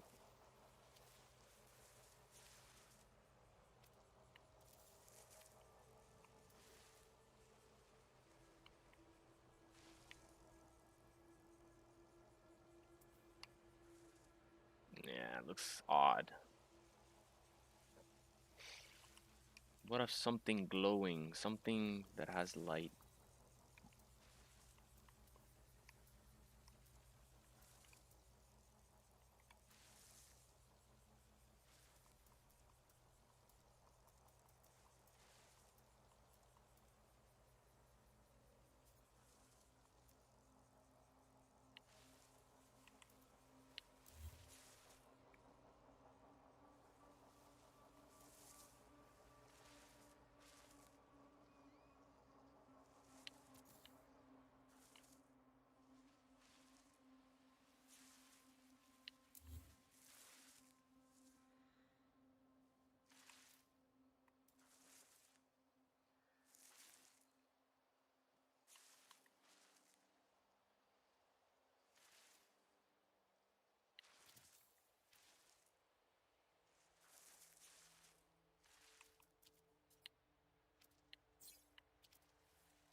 Yeah, maybe. The light box, right? We can color it too.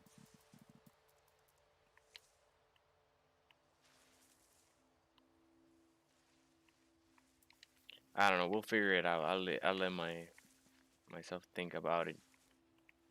Okay, let's create a pylon and route the power.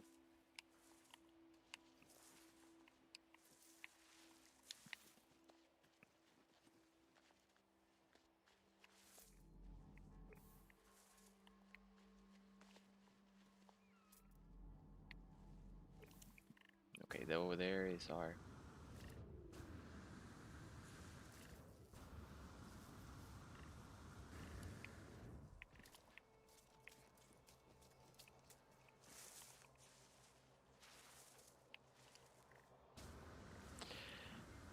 I may do something else. I may just remove. Let's use different parts.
Tech.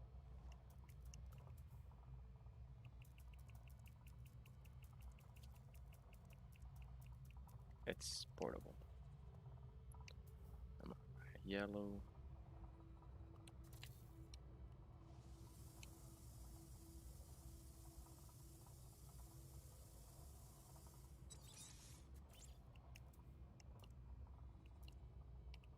Okay, yellow for power.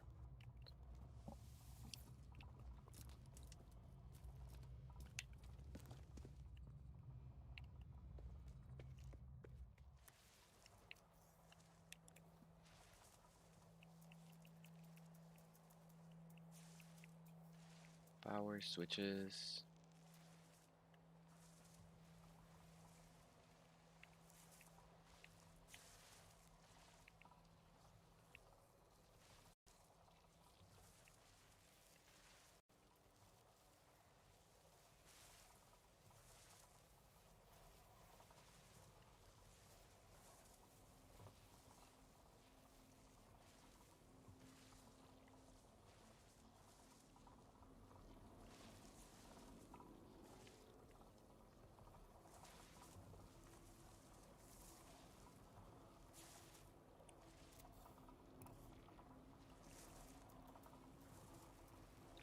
Inverter switch.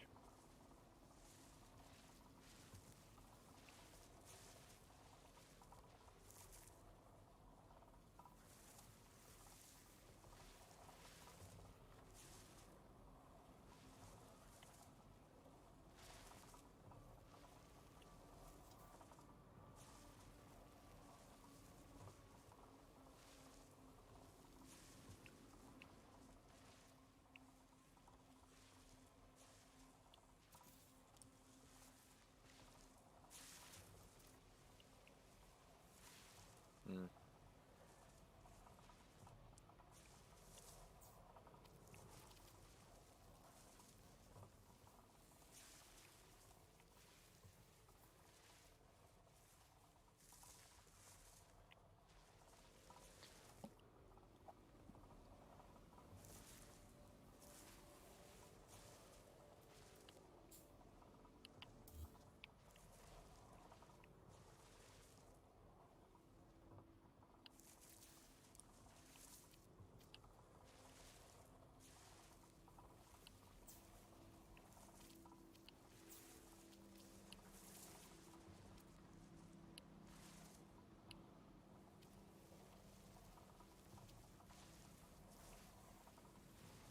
Mm. Then here to the door.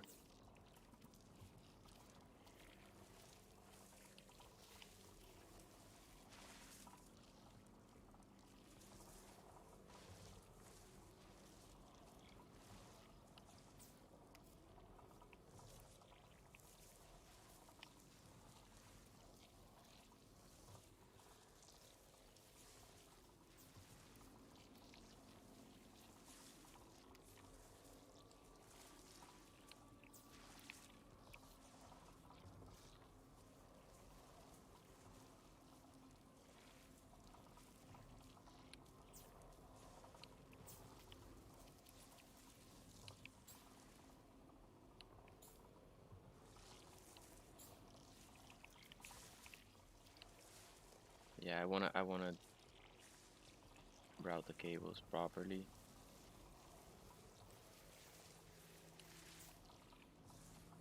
As straight lines as possible.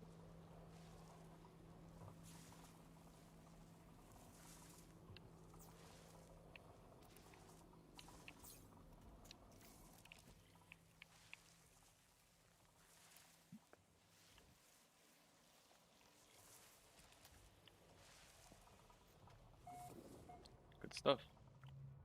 Let me just hit that save point.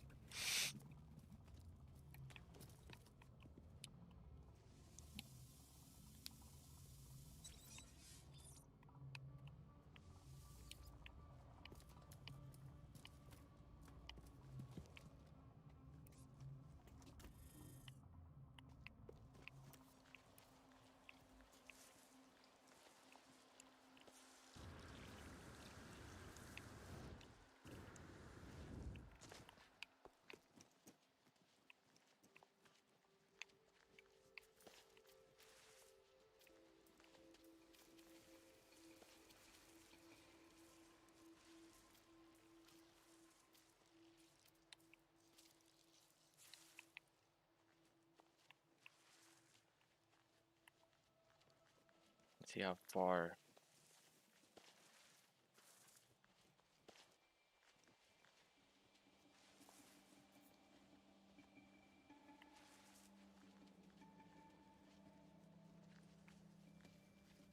Alright, so we'll reach the limit. Let's build a pylon here.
Nice.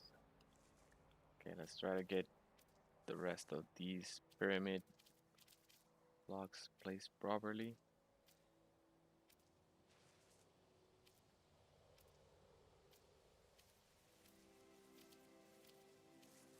There we go. I saw it.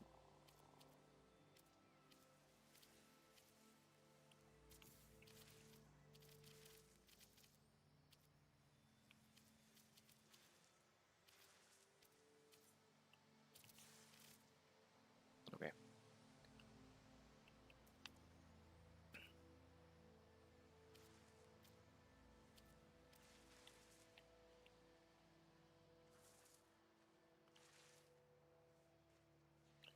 So I'm going to place an input at the top.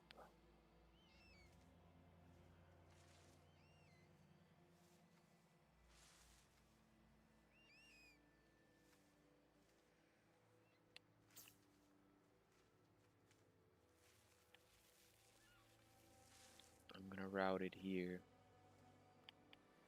Ah, let's route it this way.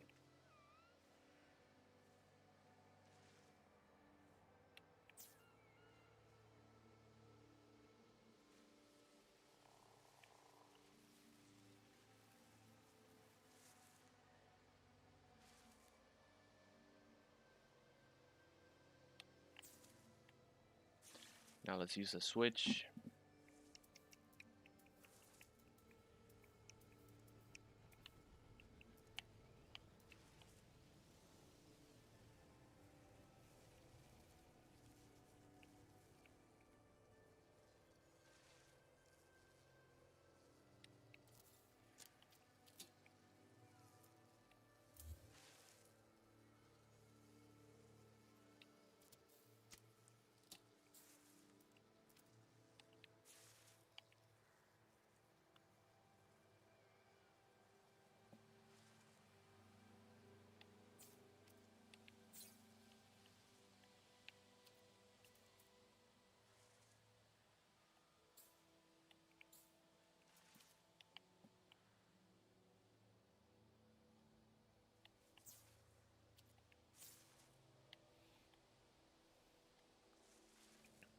So there's our input line, and now we can regulate. And I'm gonna throw wire.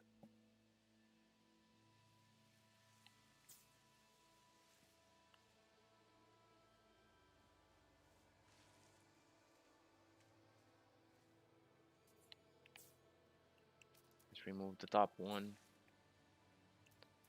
Let's bring it down.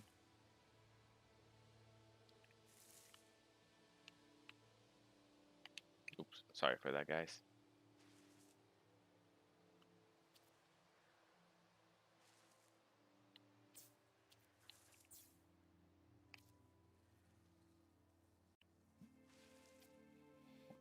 So now we can route power this way.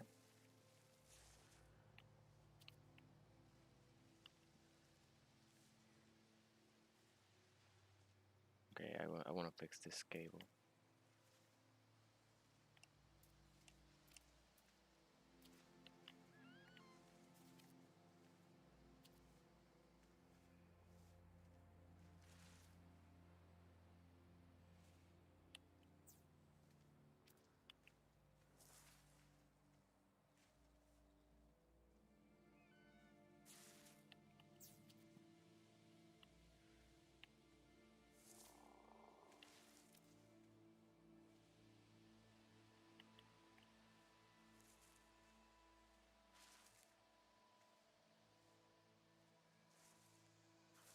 A little patience here, and there it is. Okay, now we can route this way. And from here, I will also route this way.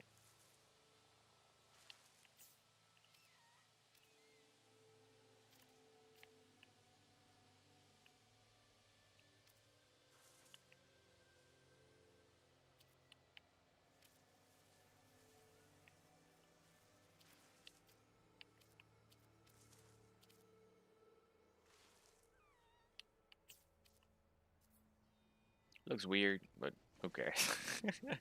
We can regulate power and cut it off from the pylon. Yeah, it looks all kinds of weird. Alright, let's see how far we can get away with this pylon now.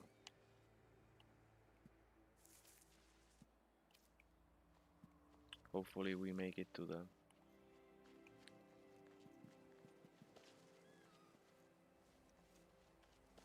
Oh, we're not gonna make it over there.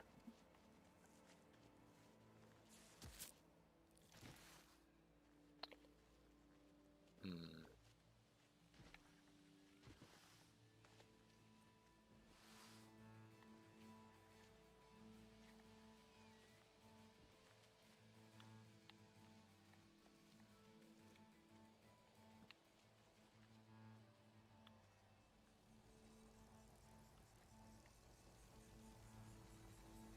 Sorry for that. Trying to see. There it is. That's the limit.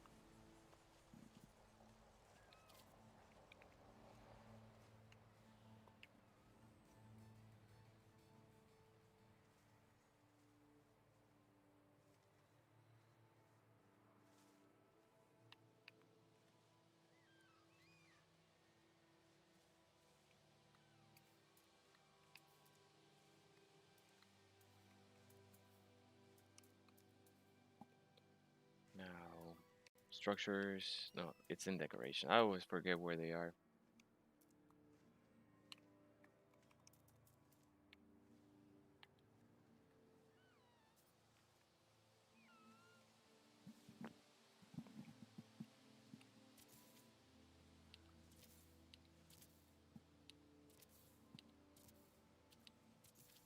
Do you guys know if the cables count as structures when you place the wires?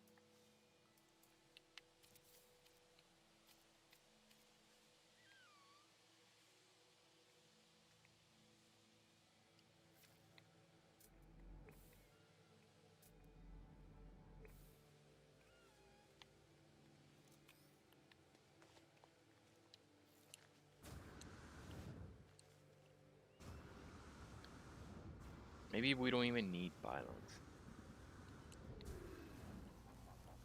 I think that one here is good.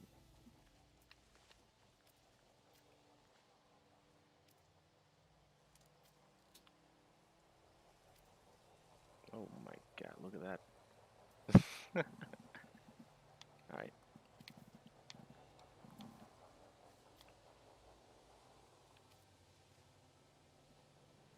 Yeah, I don't think we need all this.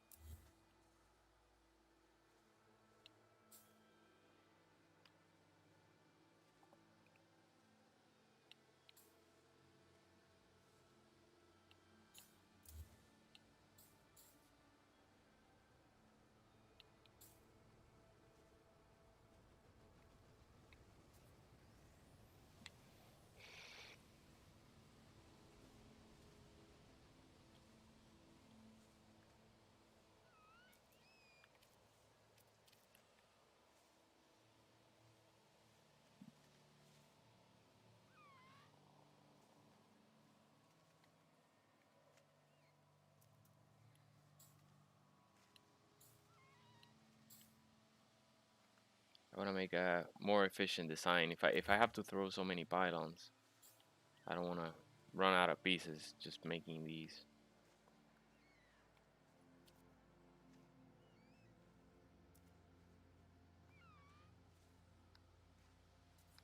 How much distance can I get with each wire? Oh, that's nothing. We have to make like 10 just to get to the center. All right, we're gonna use pylons, but in a different manner. We're not gonna be making 20 switches for pylons because when we get to build a base and so many deposits nearby, we're gonna run out of building parts. All right, let's figure out exactly where the pylon ends again. Oh, here.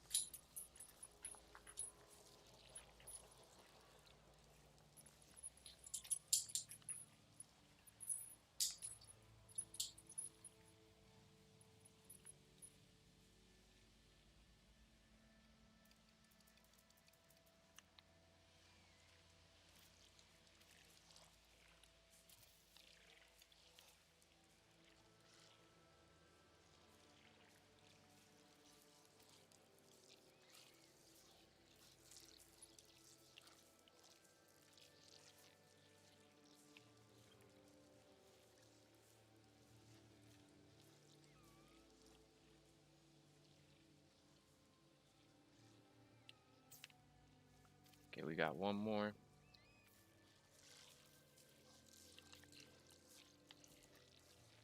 Yeah, I think this is gonna be way more efficient use of resources than building one switch per pylon. If we only get 200 units per pylon. Right, so I think we reached the limit of this one. Yep, let's see, let's see. Okay, let's build the pylon here.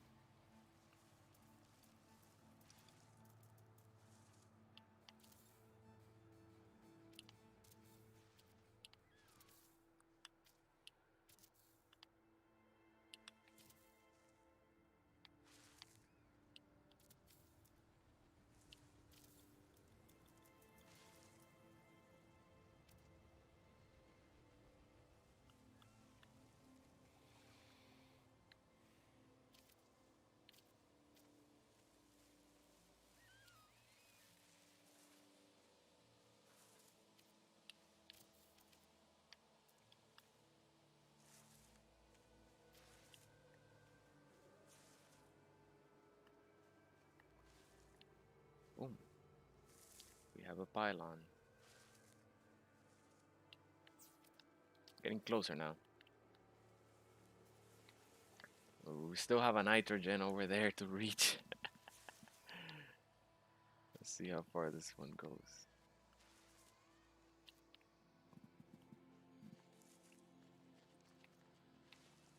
Still, we're making progress because our bunker is pretty much underneath that oxygen plant, oxygen generator, and we're also gonna create a brand new design that's gonna allow me to put even more gas connectors. Next pylon goes here.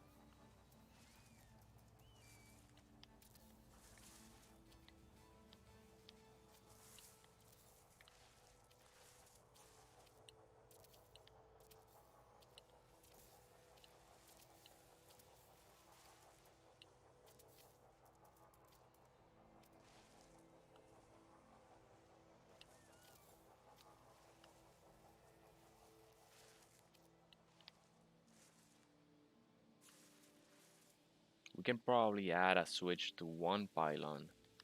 You know, the primary ones that route power to each structure so that we can control the power, the flow of power. But we don't need, you know, one switch for each pylon, right? Like the in-between ones don't need their independent switch. Just the one that are the connector pylons.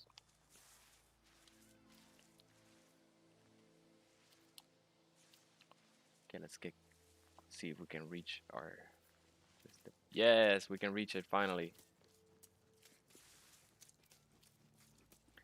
Okay, so now that we can reach it, let's come up with a brand new design because this is just, I don't like it. It's a lot of parts for very few gas extractors, and this is a C class, okay? C class oxygen. So what I'm going to do is I am going to put a save beacon, hit a save, just in case I need to revert, okay? But we are, hey, without link, welcome back, welcome back. He says, "Dig your videos, Tony. You need more subs. Great content." Ah, man, you're too kind. I appreciate it. That's great. That tells me that you're enjoying the videos. I should keep it up. So I appreciate the support that you all guys provide. So, but yeah, no, it's no problem, man. I'm not like starving for anything. You know, I'm just having fun and enjoying your guys' presence here and sharing your time with me here while I play No Man's Sky, and hopefully we all get entertained and have fun. That's all it's all about. No problem, no problem. So I'm gonna remove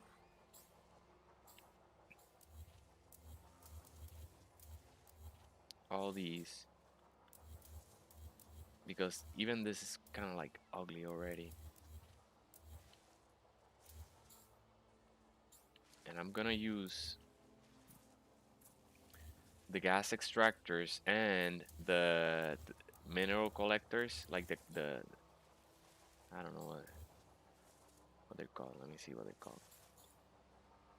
To create one tower that's gonna be centered in the gas deposit center. So all of them will be maximized. We'll be generating the not just the ones close to the center.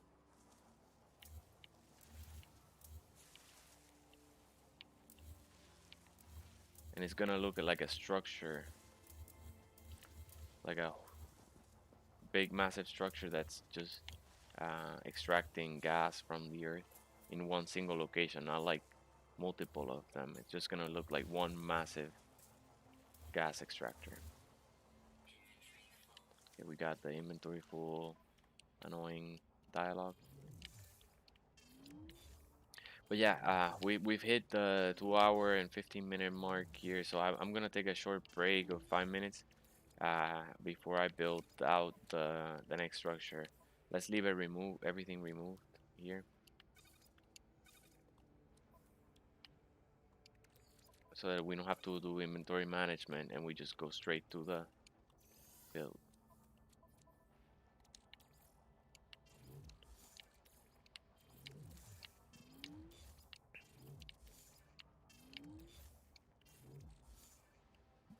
Alright, that's good stuff.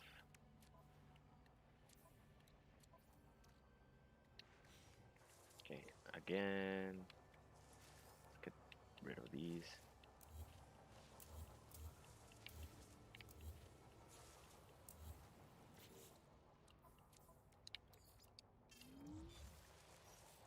Alright, guys, so we saved. And I'm just gonna leave you a background, nice background here while we take a short break.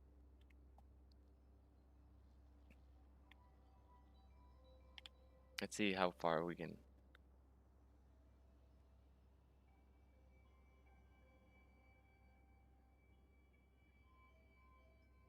we reach the bird? Yes, we can reach the bird. Oh no, very close to the bird.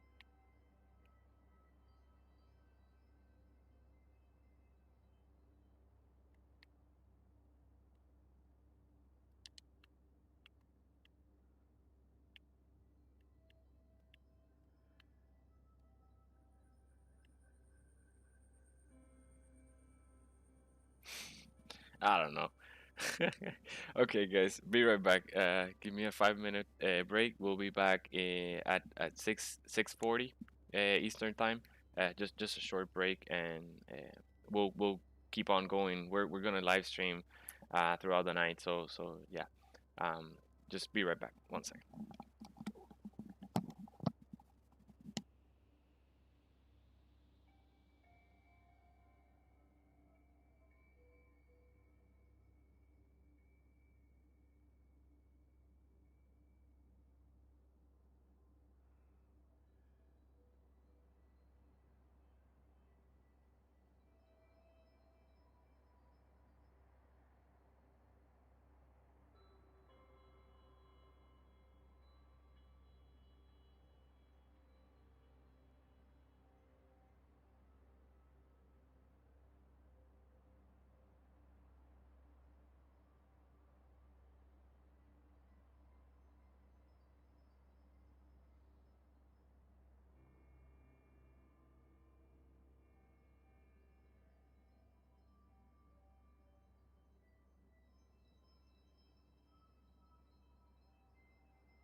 All right, guys, welcome back. So let's place down our gas extractor. What I want to try to do is stack the extractors.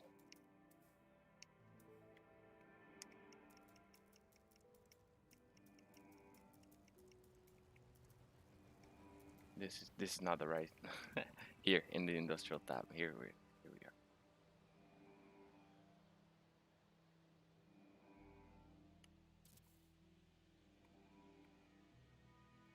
So let's see.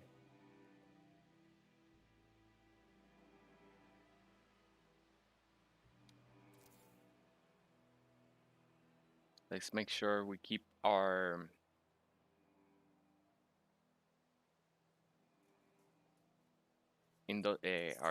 gas collectors lined up.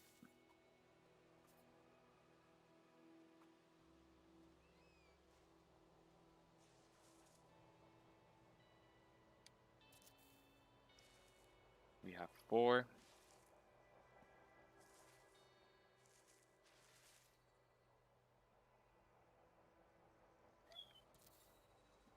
5.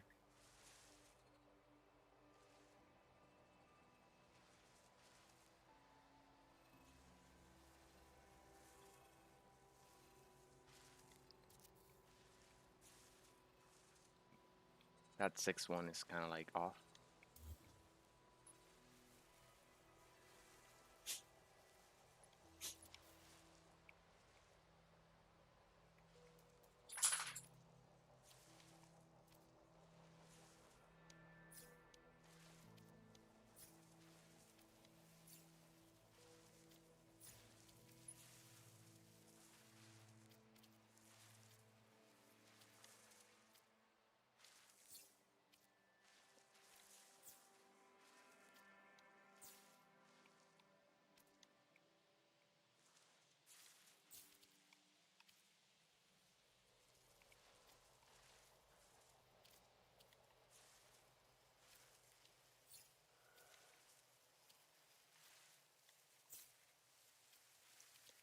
Now let's route this to our pylon.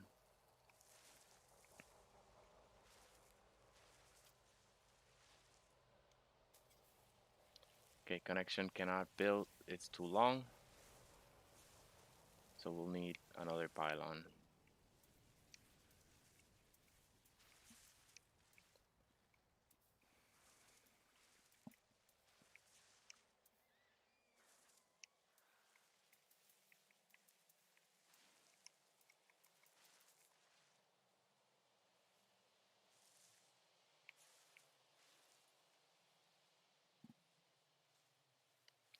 Let's build one kind of here in the middle.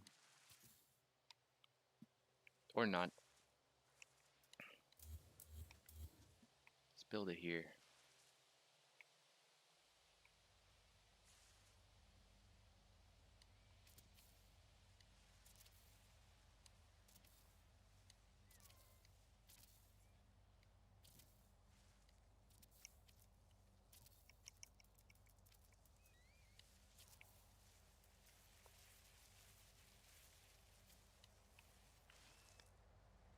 Yeah, then this pylon can route to the... I'm gonna move closer because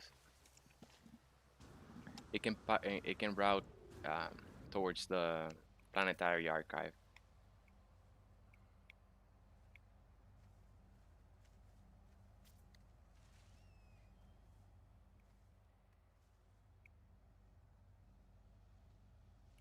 So let's make this one be our connector.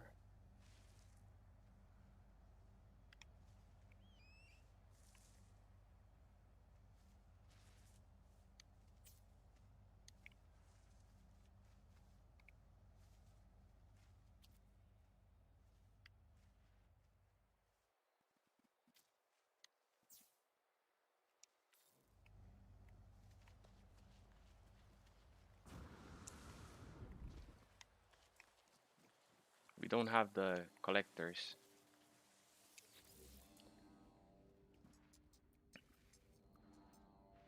Okay, so each one is generating 1,500 per hour.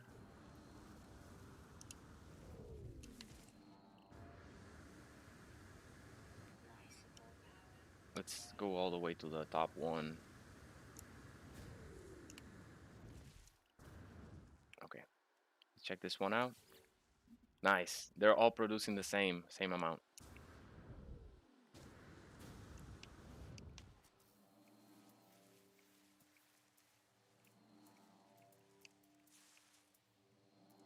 Supply depots we need now.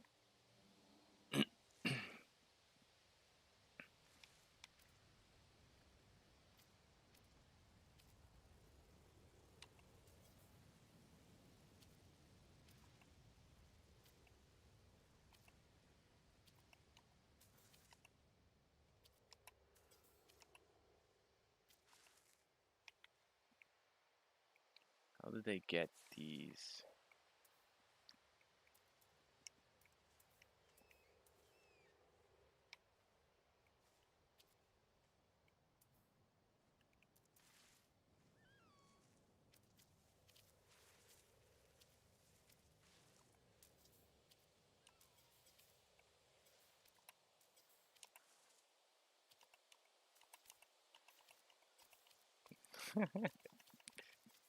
Ah, placed.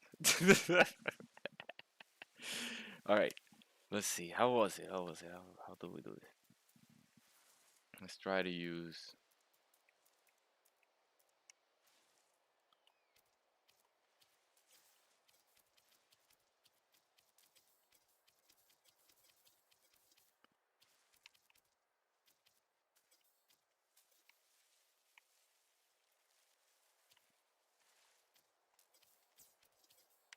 Okay. Oh well.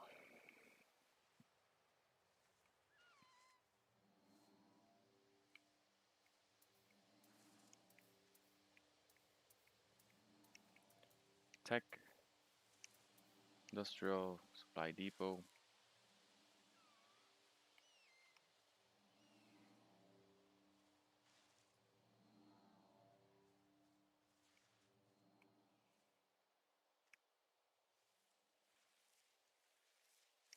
I want to learn. I want to learn how to do it.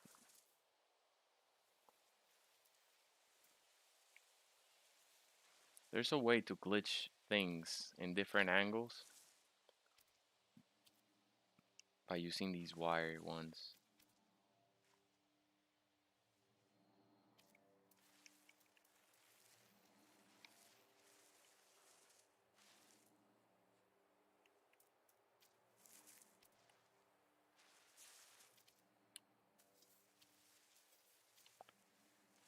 Maybe it's patched.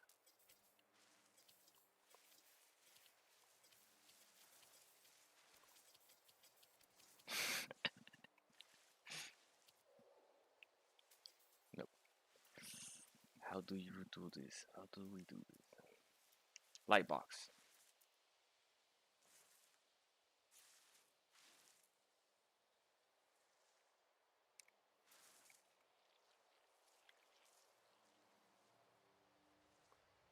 Okay, I'm gonna do this again.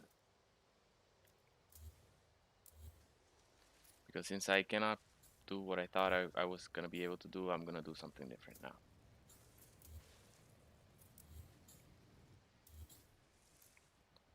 Okay. So I'm going to place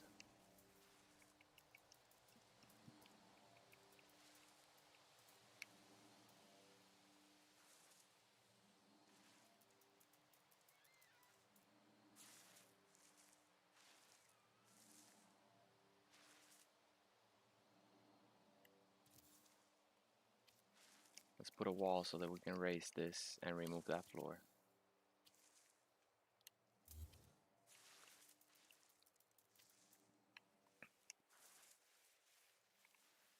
Oh, now this one won't place.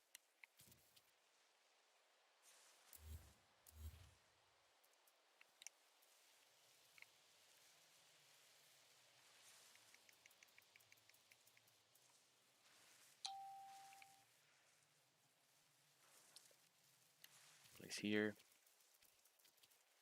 Use this triangle.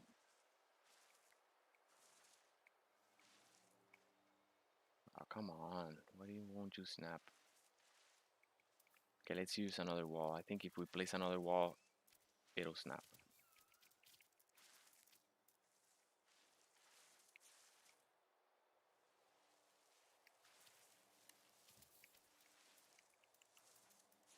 That works.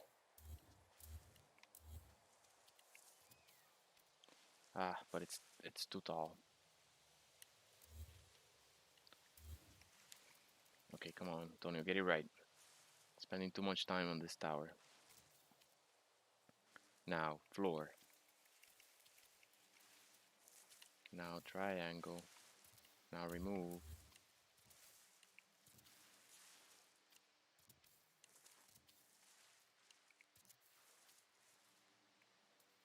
Awesome.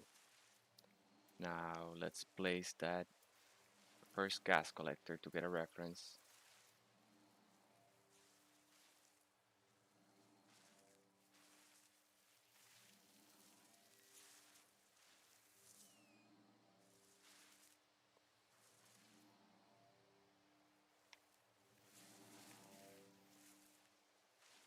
I'll try to get it perfectly centered.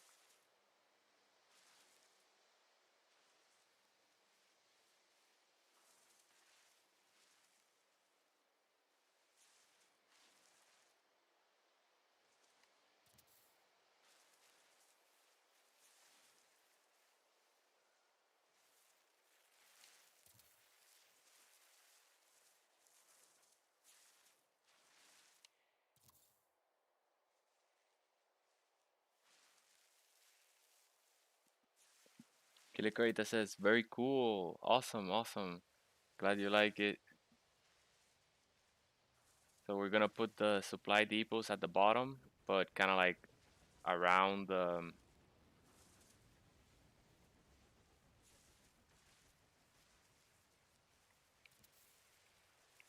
around here. So let's see if we have enough space. Yeah, we do already have enough space.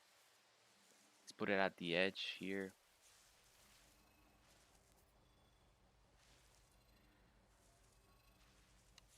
But you see, we're saving a lot of parts, building parts, which we're instead using actual purposeful parts like the industrial ones. Okay, yeah. Let's move it a little bit closer to the edge.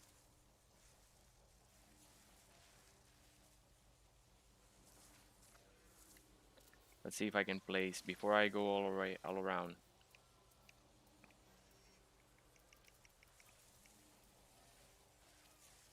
No.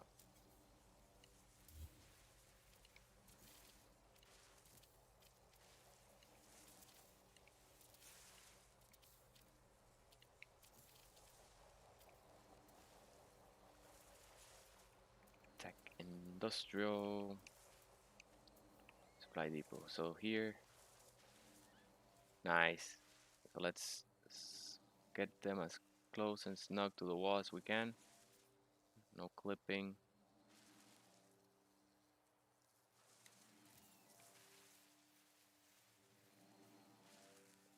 Okay.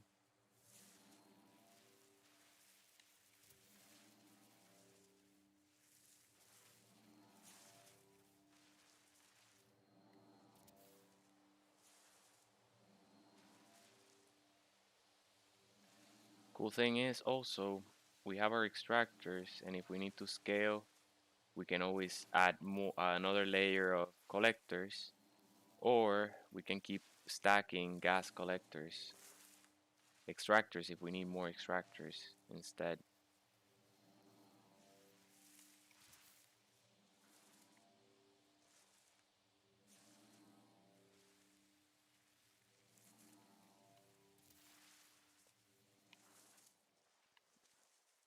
I think that looks pretty good. Okay, now instead of these, let's use metal and paint them red as well. we can use the inverted, the dark red, the dark gray, charcoal gray, and invalid position. I screwed up, guys. Oh man.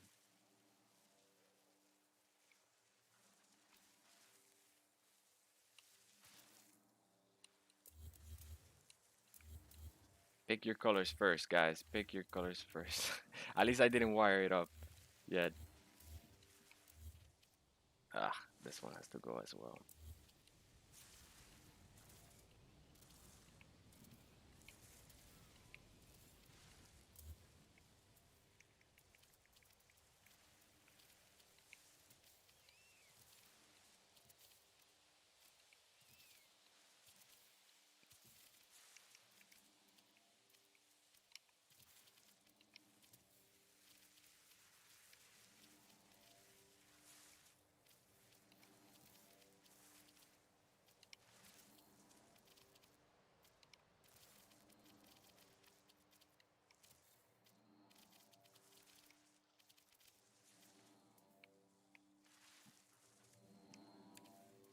Okay, let's see if we can still place that gas collector. If we can push the gas collector, we don't have to remove anything else. Yes, awesome. We can.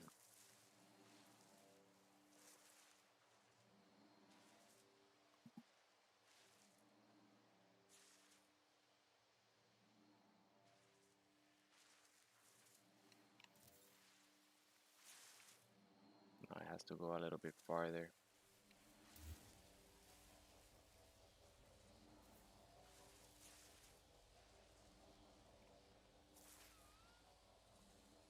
Don't forget to line it up with the other ones here.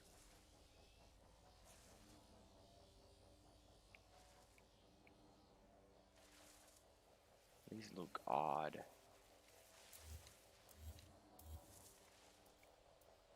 Okay, let's go back and place metal again. Looks like, yeah, they have a different pattern that it's not symmetrical. There you go.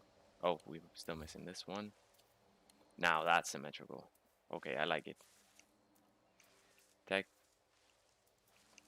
industrial.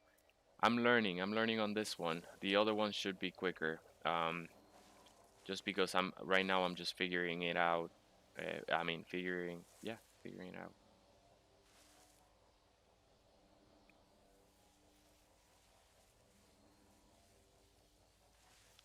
Okay, that's looking like the center.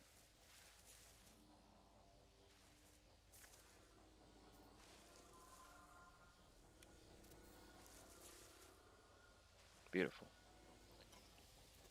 Let's replace these just before the clipping.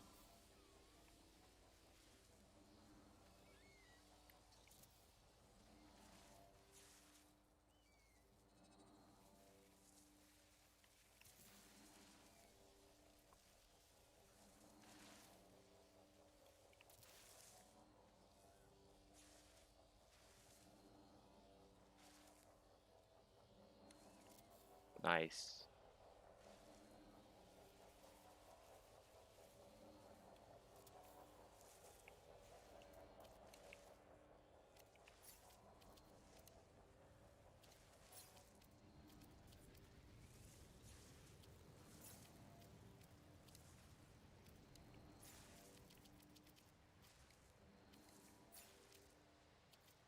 Yep, let's connect all the supply depots around. They are connected around. Now let's connect our first gas collector to the supply depot, and from there we connect this gas collector to the one above it, and the one above it, and that one to the one above till we reach the top. Let's get rid of this wire that's floating in the air.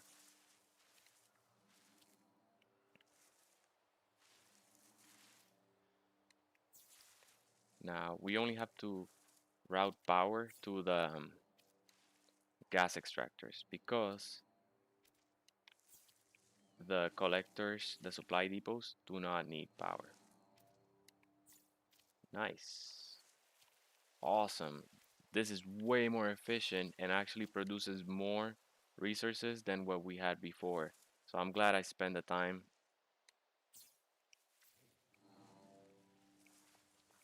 to produce this one.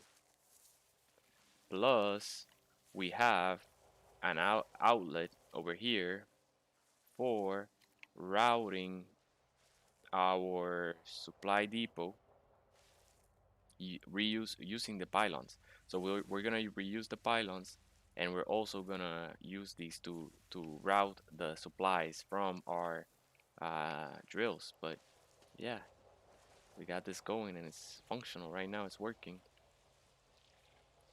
Let's see if we can figure out a way to install a switch. How would I do that? If I figure that out now, I'll know ahead.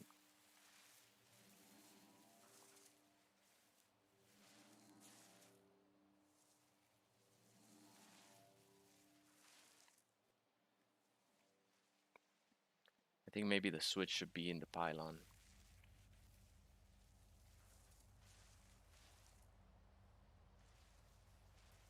Yeah, I'll do that.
Okay. Now,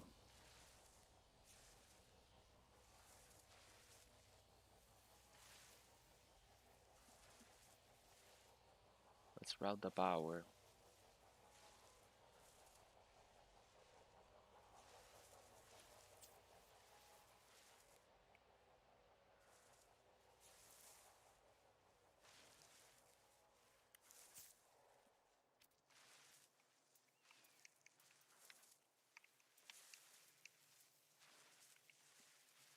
Somewhere we can reach it.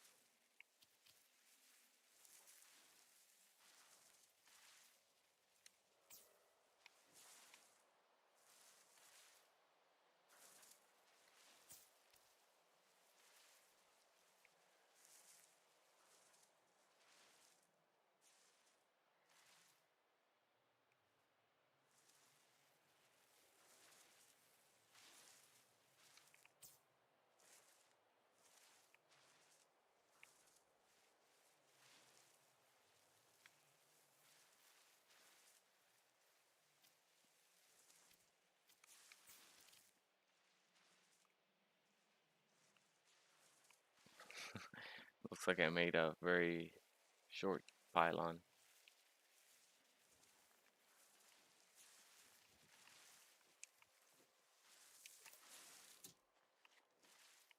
Yep, it works. And we can still just keep routing power without regulating with the switch if we didn't want to.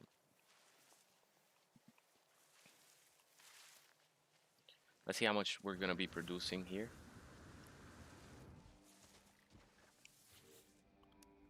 Um, we can store more.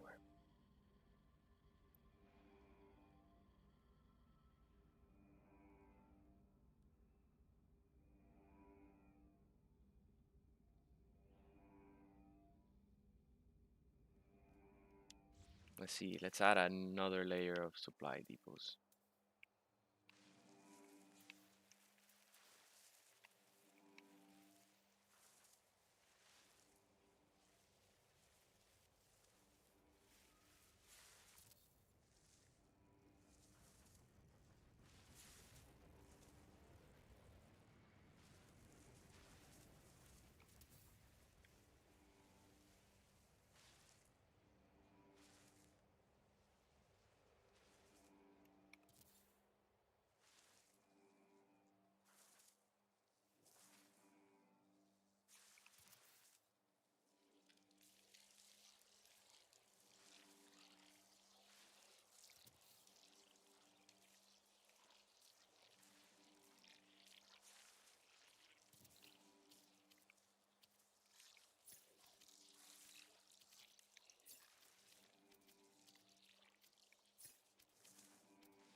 Now let's look for that connector one here.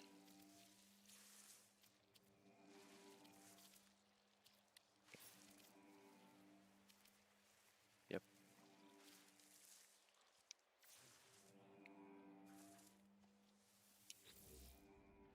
All right, now we're making 13,000 oxygen. So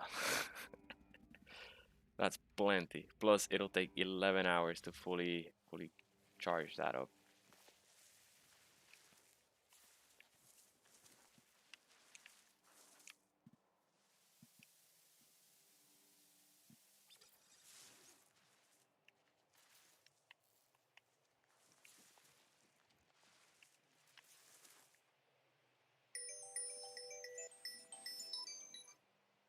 Okay. Sorry for that. Looks good, I think. Okay. Let's go to the nitrogen one. Okay, we have reached the limit.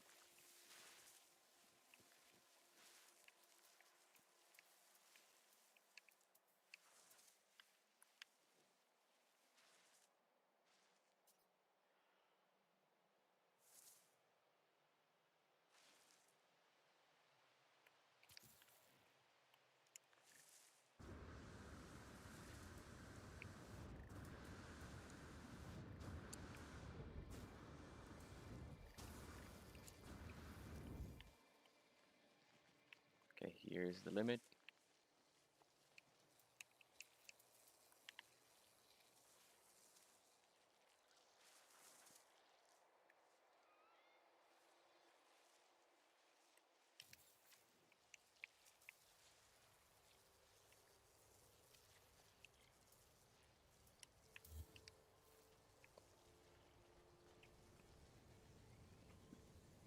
I may clean up that pylon. I don't like that the wires are... I'll just remove the switch and save the parts. It's like we reach out here.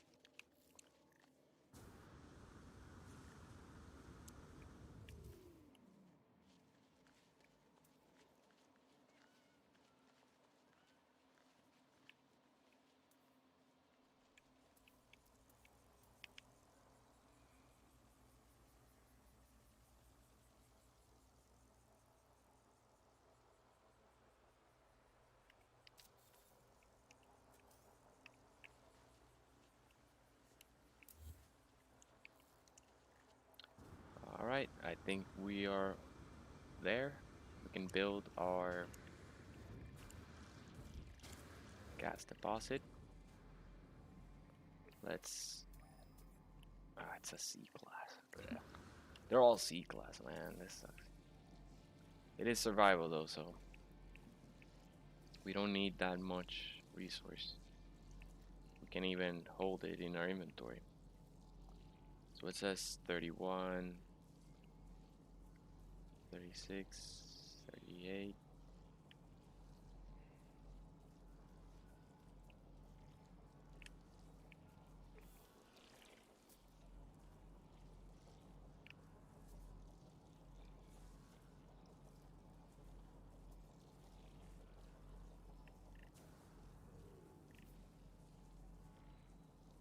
Let me remove this rock. I want to get the exact middle. There we go, 39.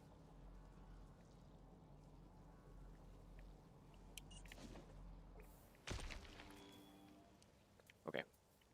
Oh, no. Looks like we need...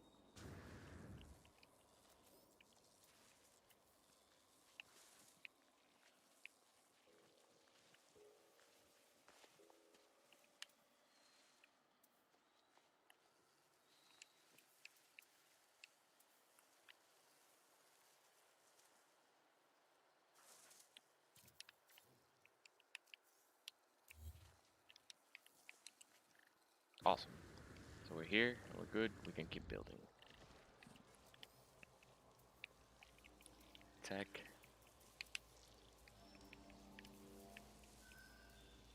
This is gonna be another gas extractor. Let's again do the same. No, metal. Okay, so it's one wall, a floor, triangle floor.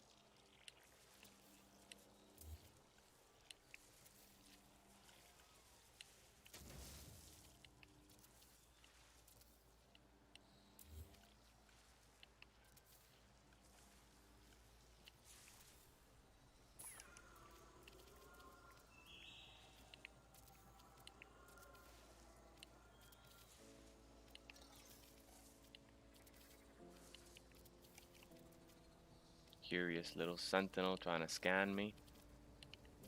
Are you trying to tame me? Are you looking for my favorite food?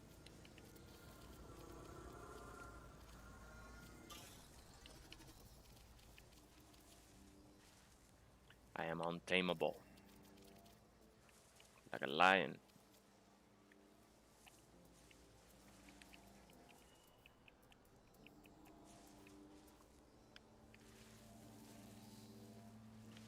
Okay.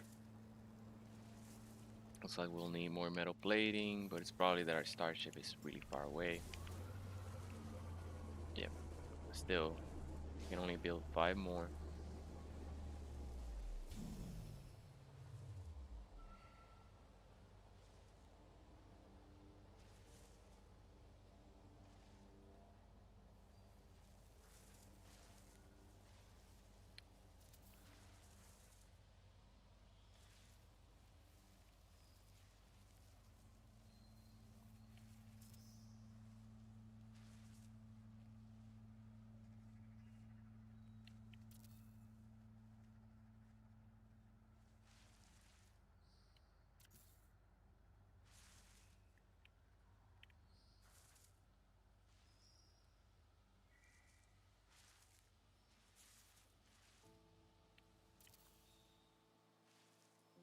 Yep, we ran out of metal plating.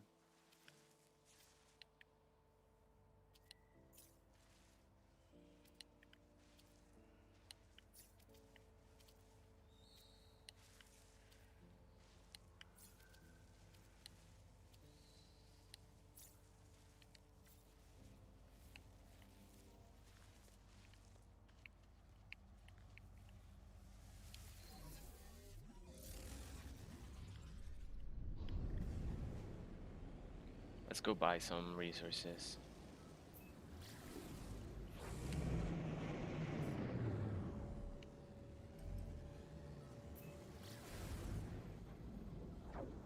Oh, let me turn on the... Oh, you cannot see me. I'm sorry, guys.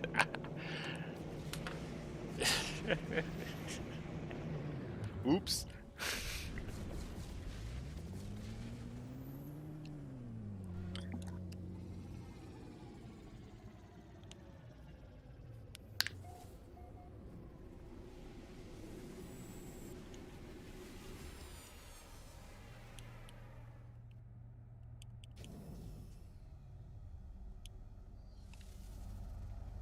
Alright, let's just buy all the metal plating they have and throw it in our starship. Let's go buy ferrite dust as well. Oh, that's nothing.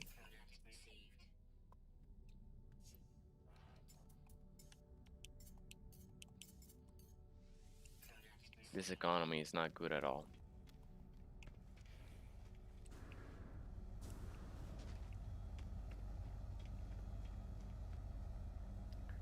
There's a starship coming in. They probably have more metal plating.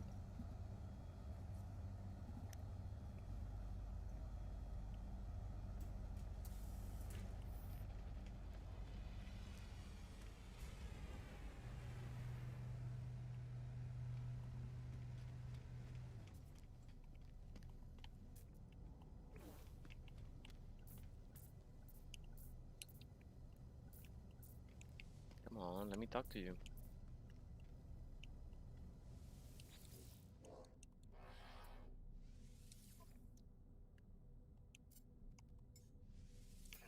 Okay, that's good.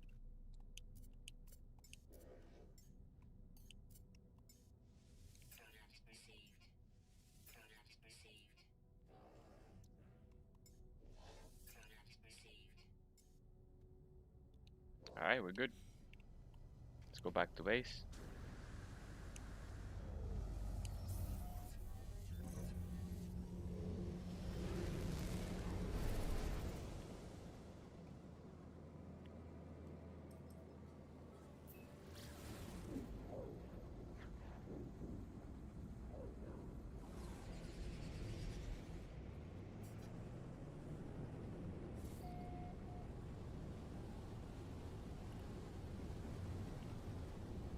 There's that nitrogen, but I think we also have... No, that's copper. We have 2 oxygen ones.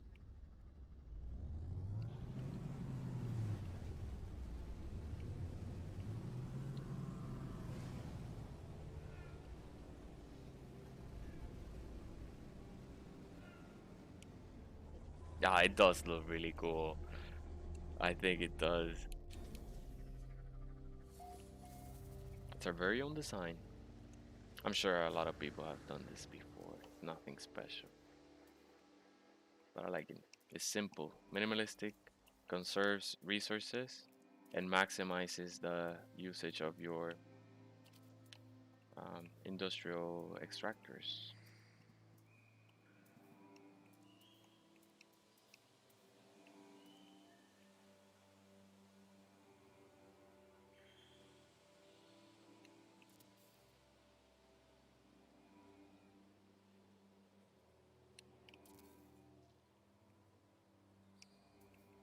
We want this to be yellow.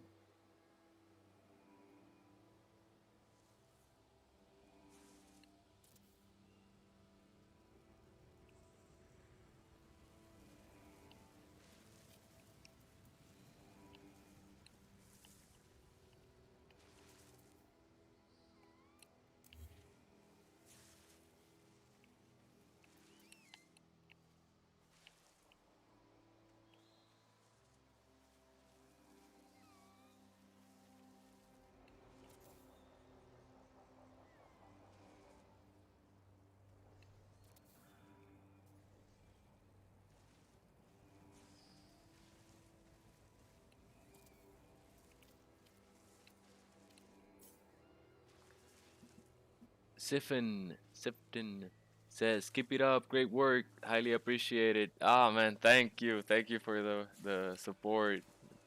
Very encouraging, appreciate it. Welcome to the channel. Um, Let me know if you have questions or requests or whatever. This is to have fun, enjoy a nice chill Sunday. So yeah, if you have any ideas or suggestions, also welcome. Otherwise, just sit back, chill, and enjoy the stream. So here we are going to connect the deposits with the extractors. Gonna remove.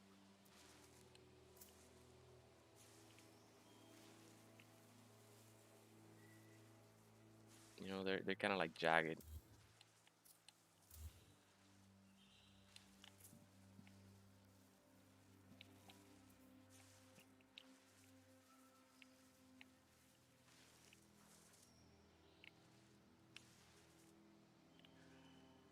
Let's see if I can get fully vertical.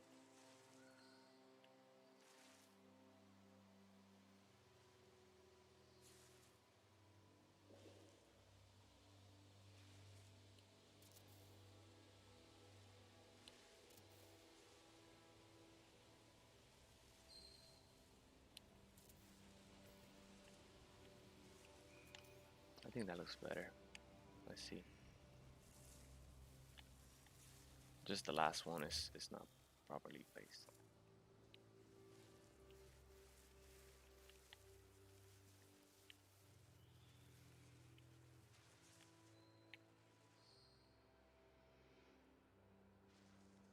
Okay.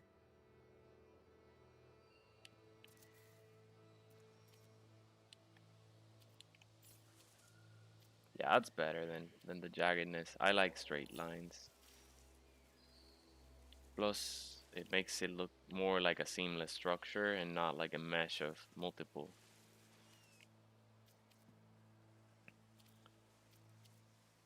Sifton says, most of your older videos are really answering any of my thoughts and questions. You must have put a lot of time and effort into research and discovering things. Very impressive.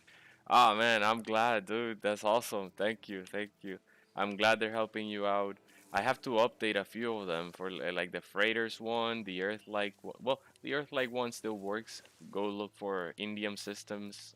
I mean blue systems because they have the more chance of blue atmosphere, blue water, and then you have to only get the green. But yeah, no, I was playing about 200 hours before I started streaming or doing videos or anything like that. And that's how I learned. I learned from other YouTubers. I learned from just playing the game and trying different things. But now I want to see where I need to put the pylons. Okay, let's just see. Still going, still going. The wire is still going. So we're gonna see until it stops. Until it stops. I lost it.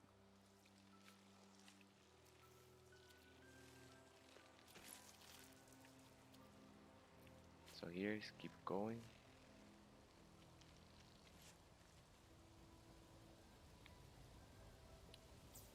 Wow, it's still going.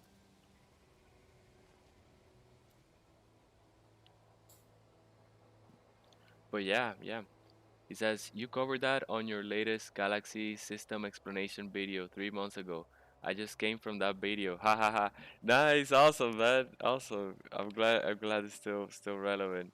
And that I mentioned it and that's what you just watched. So I'm glad. Yeah, go hunting for your Earth-like planets, and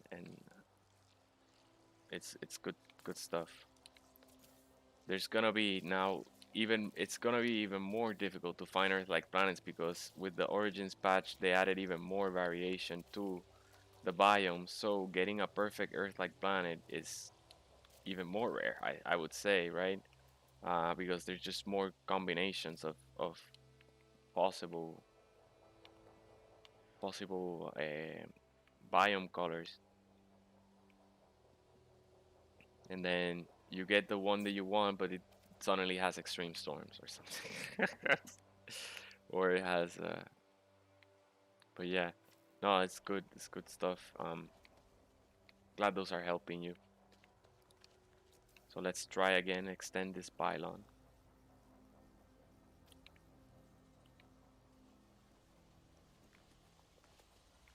Towards over here. Oh wow, there's a massive cave over there. You see it in the distance? We gotta explore that. Looks like our starship could fly in there. Okay, pylon still going. Okay, I think we ran out of. No, we're still going. Here, we ran out of distance here. So let's place it. No, we don't have to go like to the very limit. Let's place it here because it's kind of like the top of a hill. So I think it makes sense.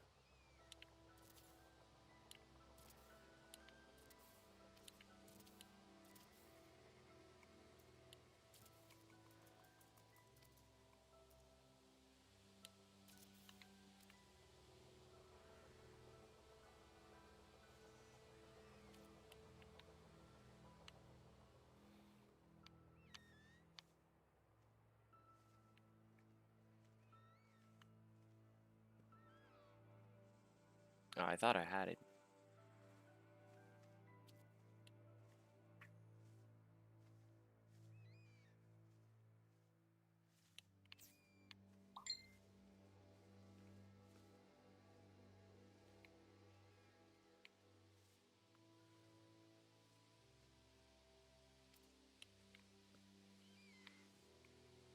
Nah, these won't meet. Probably need one more pylon. Hopefully we can get away with just one more. Okay, let's grab the wire so we see where it goes. Where's the limit?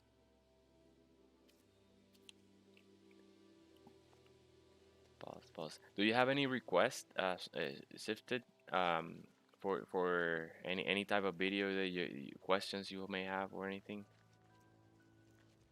Something new, maybe about the origins. I don't know. Like I've been trying to, I've been wondering what if there's any video that will be helpful because I don't like to just make videos. For example, if Craze Gaming or Saints World has a better video, why am I trying to gonna like they already covered it, you know. But if I find something that's different that no one else has talked about, then yeah, I'll make a video about that, like edited video. And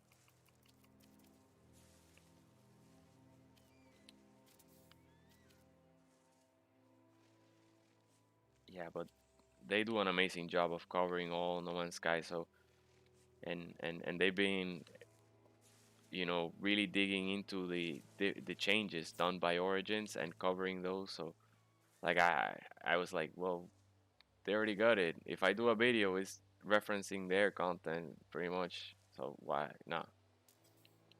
Connection too long.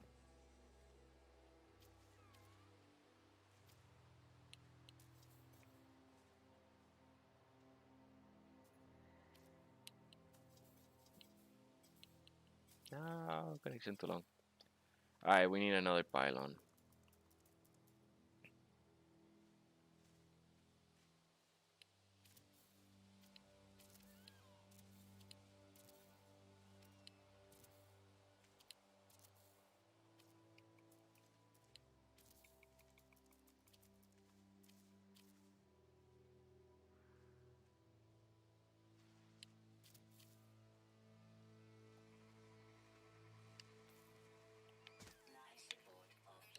Oh my god, I almost died without life support here.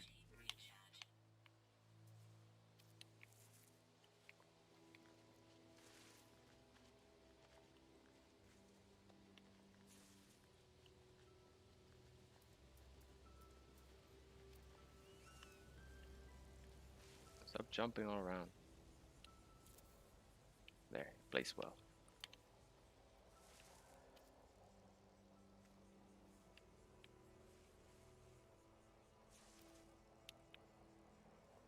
I like showing the wires.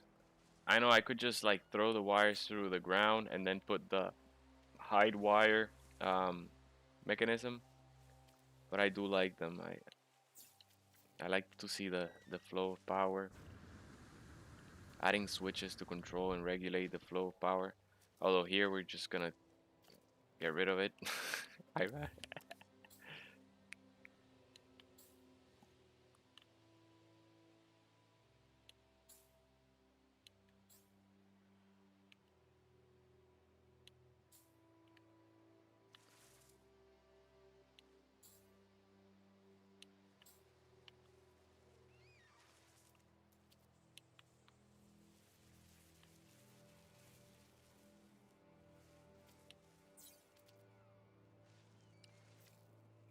Awesome. Our oxygen drill is back online.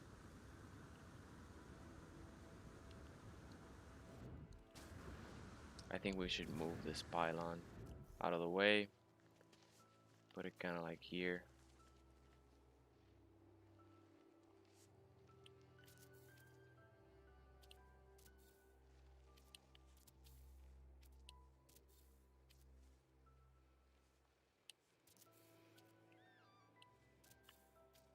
I don't know what's wrong with these placements.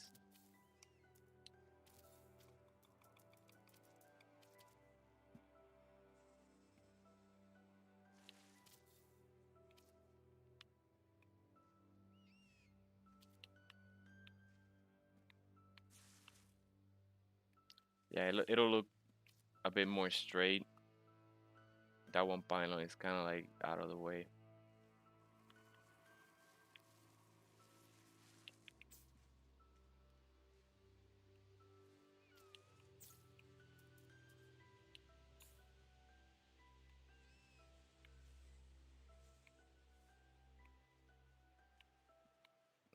Hmm. Oh, this is the one we're removing.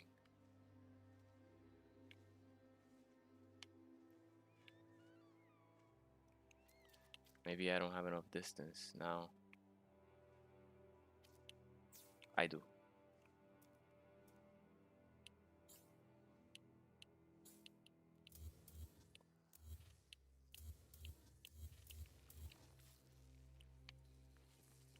Yeah, that's better. Okay, let's add another layer of the supply collectors here.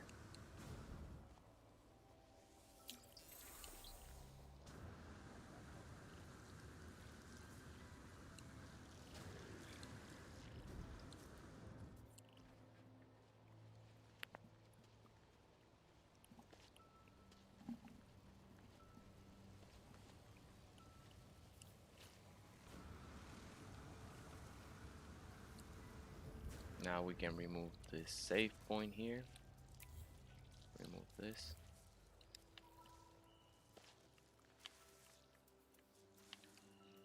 Tech, power, no, industrial, supply depot. Yeah, this way we'll produce the same amount as we're producing on the oxygen one. Plus they'll look the same.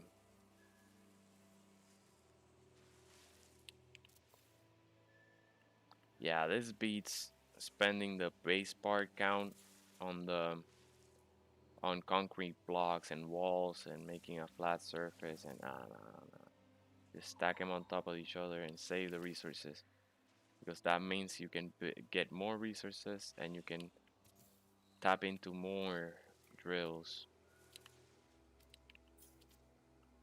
and still have parts available to build your own base, your base. And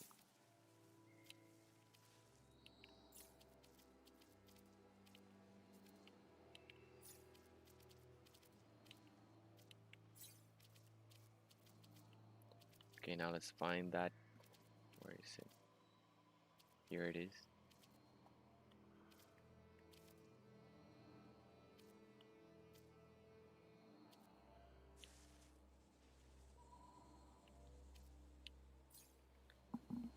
Sifton says, going to go watch more of your content, so we'll be leaving your stream. I hope you have a good day and thank you. I'm glad your videos exist. Oh man, you're too kind, man. You're too much. I appreciate you. Alright, so enjoy your videos. The videos, leave a comment. Like I'll read those comments if you have any questions or anything. But awesome, man. Glad to have you in the stream. You're welcome anytime, as is everyone. So yeah, we'll be building. There's plenty of builds, so you could go back tomorrow and we're not gonna be finished with this base. Yeah, we have 3 more deposits to tap into.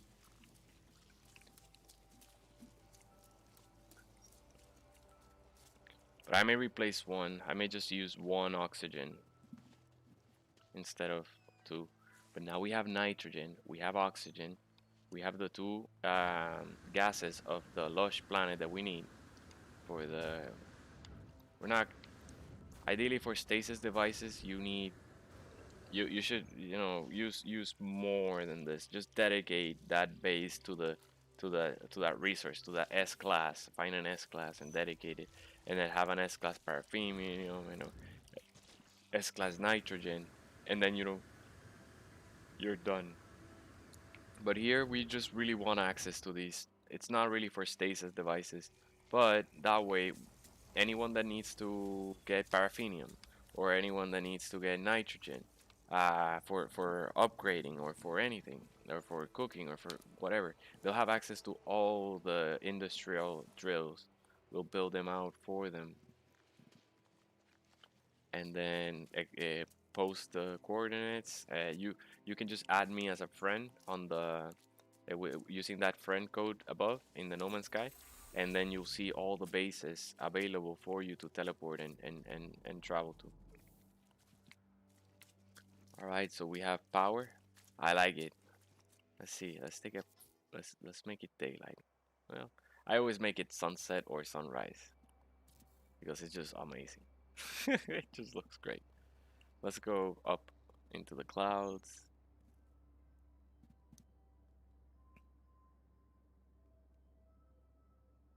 So over there is our electrical plant in the distance. And then it has pylons routing the power.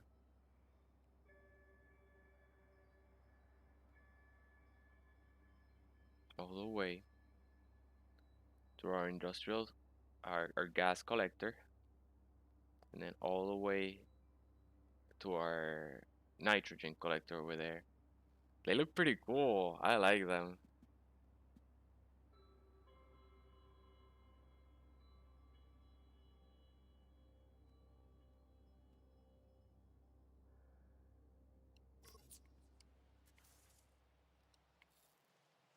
Did they add so that you could chain? Let's figure out if they fix this, because I don't know if it's a fix or not. I call it I call it a bug because it's something that you expect to happen, but it doesn't. It didn't at least. So these collectors, these work like wires, right? But if you place one and then try to connect it, yeah, you cannot connect another one to it. And even though you could go industrial and then select the supply pipe, you cannot chain them. You cannot like start one there and connect it. Oh look, it connected. Did it? Let me see. Nah, they won't connect. It's just that I placed it exactly where it is. It may look like you placed it where it is, but it won't. It's not like it's not connected. Still, we have these here, and what we'll do is we'll route them in one sweep all the way to base. We may route them underground because I don't know how we're gonna do it. But let's leave that to when we have to figure that out. Okay, let's place a save point. Portable. There should be already one nearby.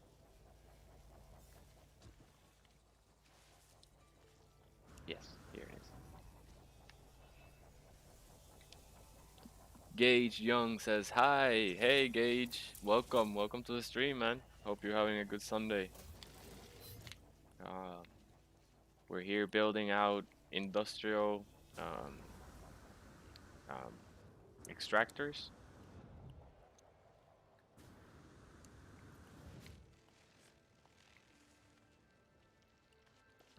So we have two more. We're gonna get one more paraffinium, one more for paraffinium, and then another for copper, and then we're done. Well, with the extractors. Then we have to create the base, the actual base, and then route all the supply depots to the base so that you can easily collect them from one single, just collect them all in a row and not have to travel back and forth between the collectors, manually gathering all those resources. No, we're gonna route the resources to the base.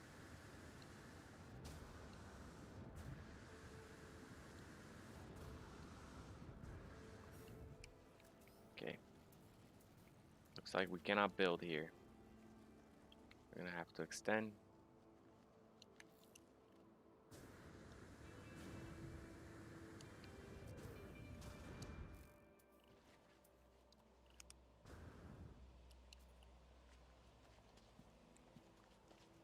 I'm moving closer to the base computers until the walls show up. There they are. Now I can extend the base by placing a wooden wall as far away as I can.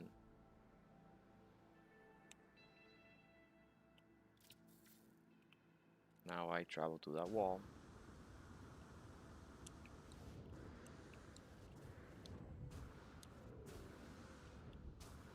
And then I get to the edge of the wall until this disappears.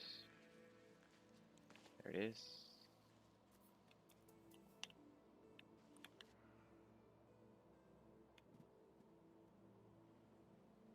Doesn't take too much to extend the base.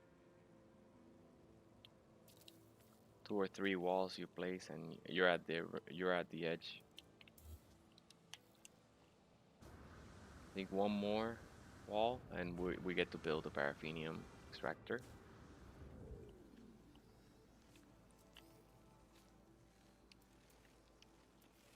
Let's put the wall over here. Get rid of this one.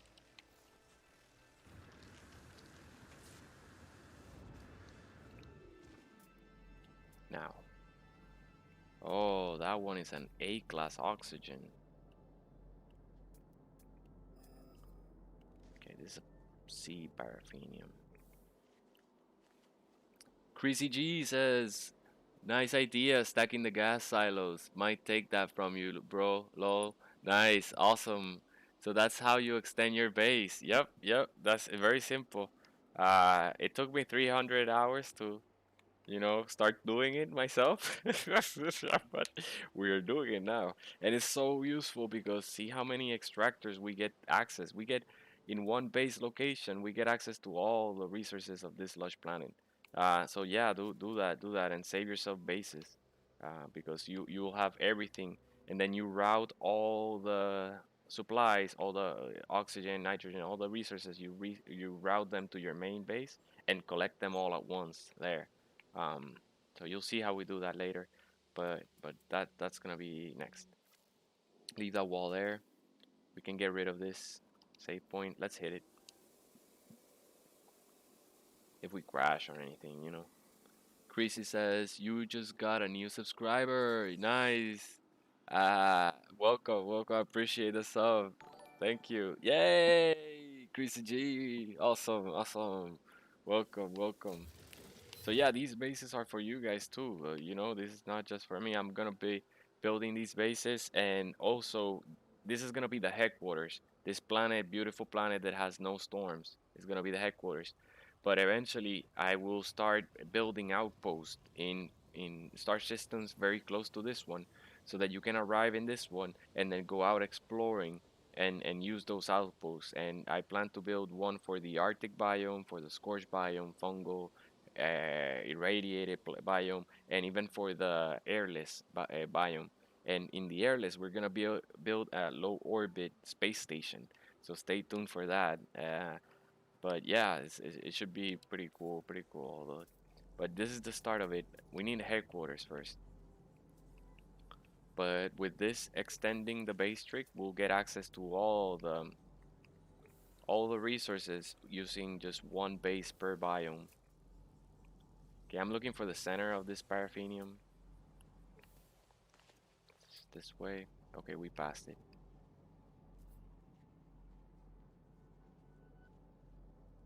It's this way. 36, 37, 38. No, 38. Where's 38? 38 and 39. Yeah, 39. 40. We hit 40. I've never seen the actual 40. Alright, let's again hit metal. Board Bluer says, should I farm plants and flora or create large mineral extractors? Okay, So use mineral extractor for oxygen because you can also then place refiners and you condense oxygen to carbon and then you mix carbon with oxygen and create condensed carbon and then you after that you're done. What you do is you mix condensed carbon that you have when you're running low on condensed carbon, you take the little bit that you have and then refine it with oxygen and you multiply it by 6. So for each condensed carbon, you'll generate 6 condensed carbon and use the oxygen to just get a ton of carbon. But that is faster than digging for the carbon, definitely. Way faster. Good question, good question. Awesome, awesome. And it just because, but you could also buy the oxygen, I guess. That's also doable, and using that. But if you wanted to have a mineral deposit, then it's already in your base. You just and what you do is you route the resources to your base so that where your refiners are, you can easily collect like 1,000, at least 10,000, oxygen and refine it. That's a lot of oxygen. It'll take a lot of time to refine, but you know what I mean. All the oxygen that you can ever need. That's the metal power door. That's not the wall. Uh, board. Chrissy G says nice. Board. Bluer says all right. Thank you. Awesome. Awesome. Glad to help, man. Um. Yeah. But you might want an activated indium as well. Um. And you can refine chromatic metal from it, or you can just get like the 10,000 indium and then put a trade terminal right next to it. So you collect all the indium every day and then immediately sell it to the trade terminal.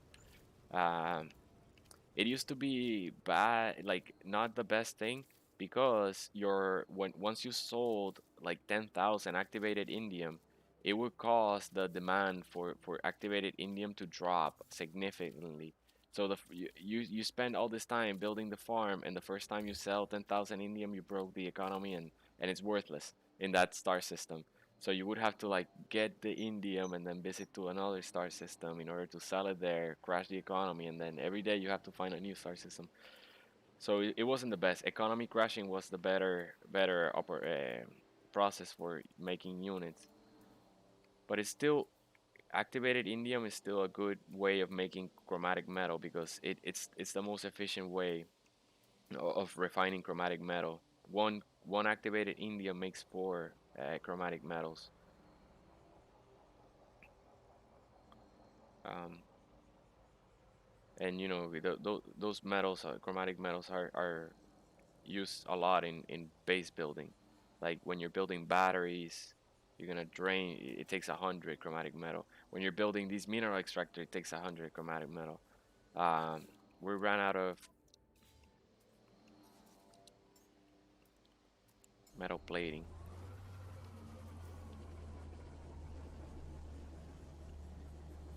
We only get 5. I always also color the the extractor based on the mineral that it's collecting. That way, from a distance, I know which one is which. And also, when I route them to the base, you'll see one supply depot that's red, and that's oxygen. One that's yellow, that's nitrogen. This purple one is paraffinium. But yeah, let me just place these. I saw the comment. I'm gonna read it shortly.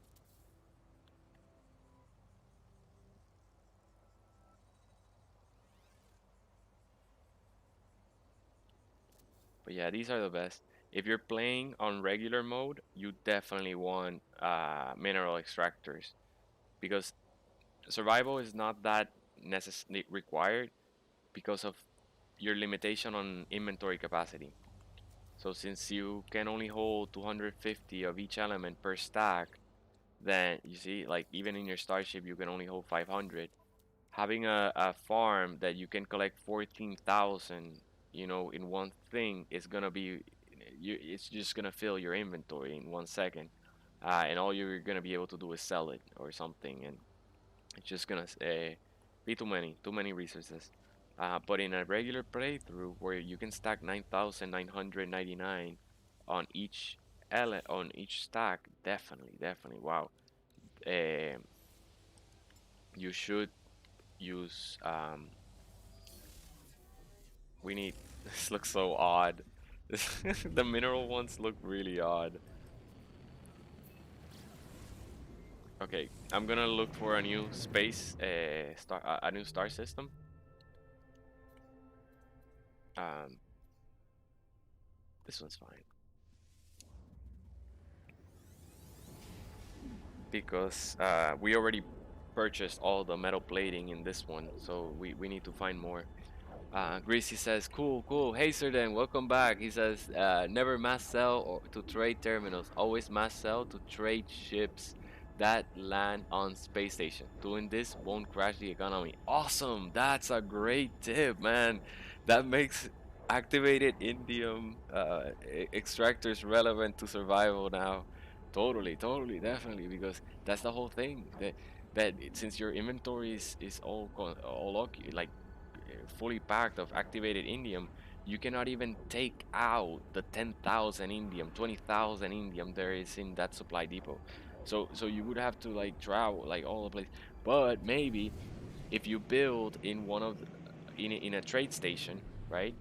Or you build in a planetary archive that have people landing and selling, yeah, you can put the collector right at the parking lot of the ships, grab it all as much as you can, sell it to the people landing, and then grab more and then sell it, and then grab more and sell it until you empty it. Awesome, awesome. That's a great tip, man. I'm gonna do that. I'm gonna do that on the activated indium vein. Thank you. Boss, Greasy loves the idea too. He says, "Yeah, good stuff. I agree, man. Awesome, awesome. Yeah, I didn't think about that. I just put a galactic trade terminal in my base and I tried selling it right at the supply depot, but it crashed the economy. And I was like, no, no, that's in my base. After I spent so much time finding an S-class activated indium, it's worthless. But no, it's good now then. Nice. Now we got 145, and we get also pure ferrite, and we get also silver.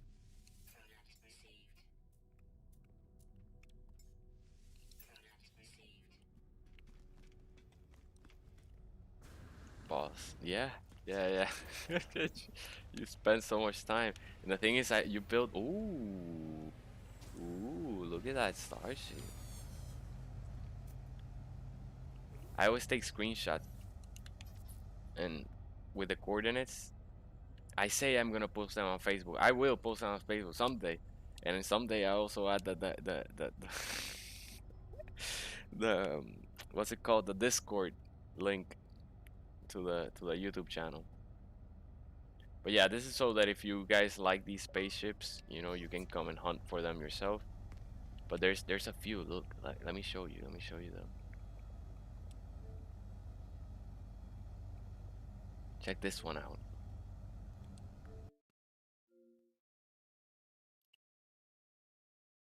I think that's as cool as it gets. That looks like an X-wing from Star Wars. That's as close as to an X-wing as it gets. I think it's got the cockpit, the face. It's got the wings that are like X-shaped, and it has the propeller without a fang wing at the top. This is the Arctic planet that we're gonna settle on, right? It's awesome. It's in Euclid.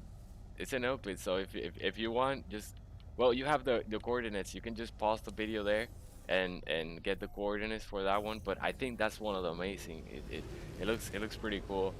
Maybe the color, if it was tan instead of orange, then it would look like just like an X-wing.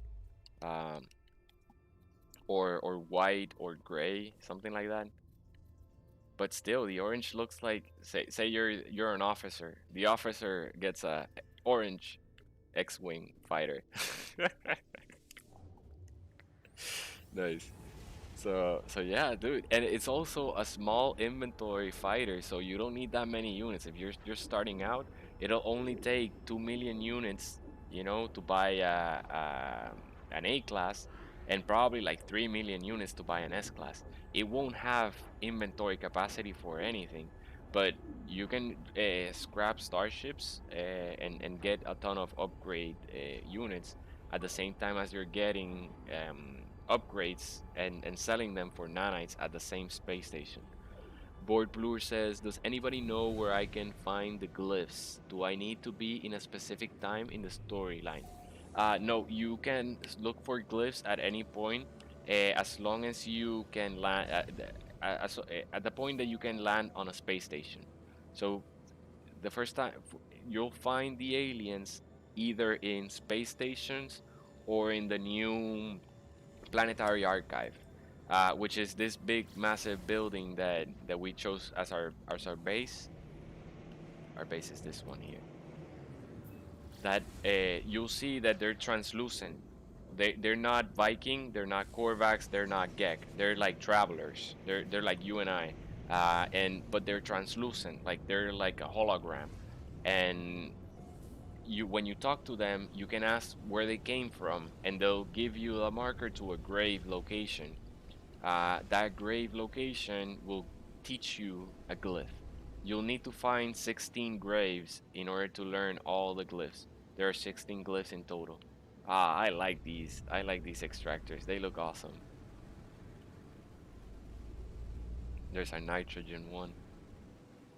And you cannot see, interesting, you cannot see the pylons. You can't see them because they're built with the decoration parts. They don't render.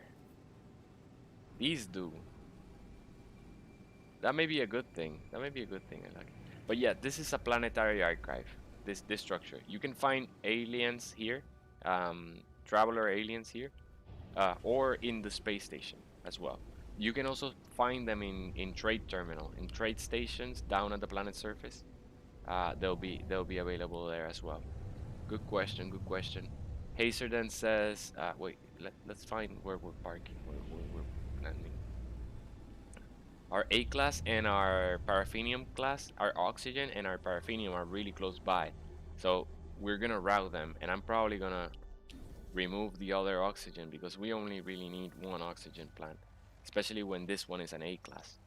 Hazer then says they have less items that they sell, but they will always have their spices, artifacts, and stuff needed to do farming. Plus, uh, they act like space station trade ships where you can sell without crashing economy. Awesome, awesome. Yes, he's talking about the space, the planetary archives, right, Hazerden? That's the building that you're talking about. Yeah. Oh, why can I? Yo, what's this all about? We have a wall right here.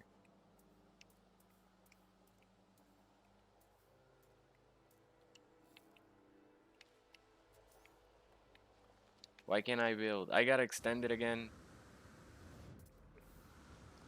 Looks like keep a note of that. Looks like once you leave the planet or the galactic star system or reload, you need to extend the base again. It lets you build, but once you're done building, you have to extend every time you want to do updates again.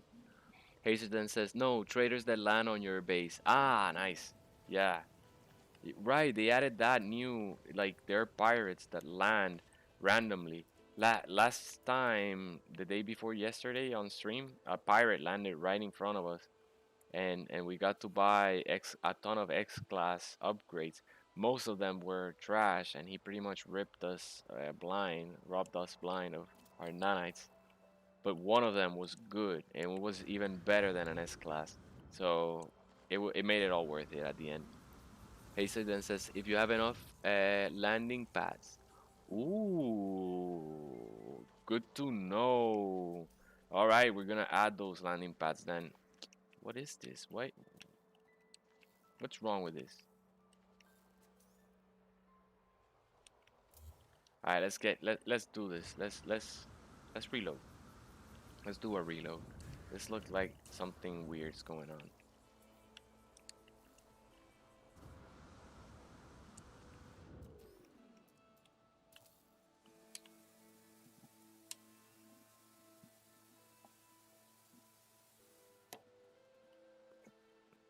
Welcome, guys.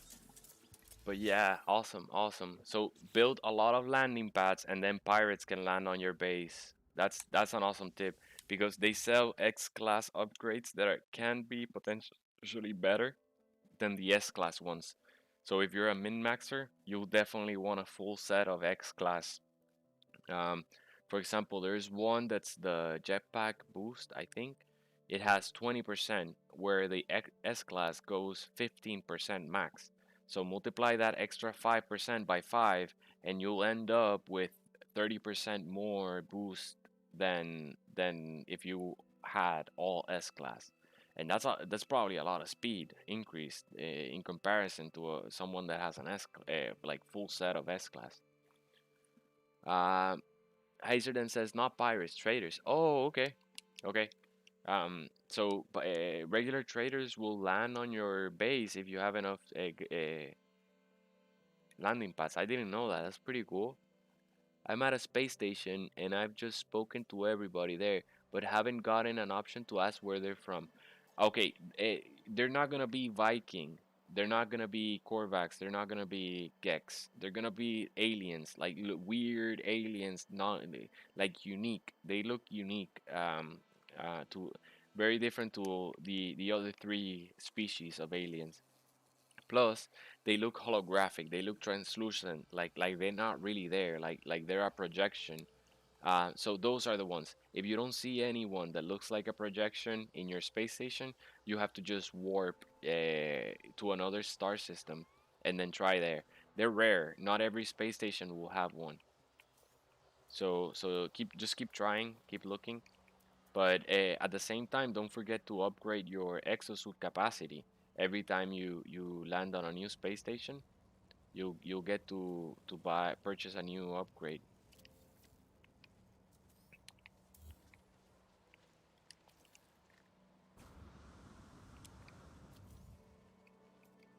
Oh, maybe it's because I used the power door. No, power door. No, it's working now. After we reloaded, it's working. Okay, there it goes. That's the edge.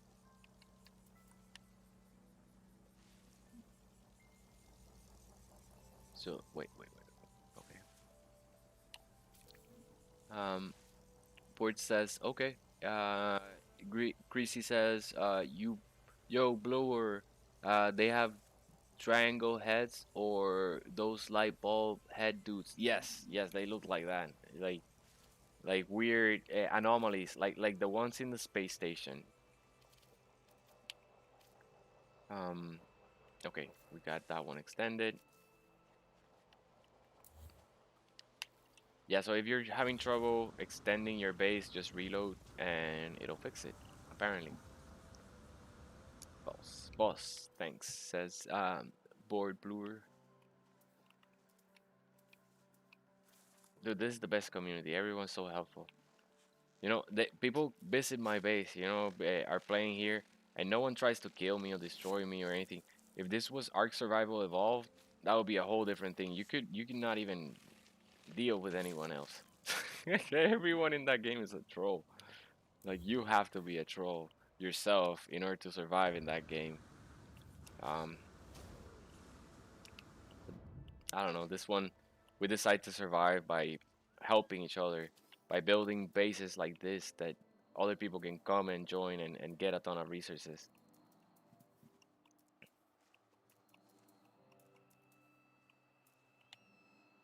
I want a ton of paraffinium. So let's get this extractor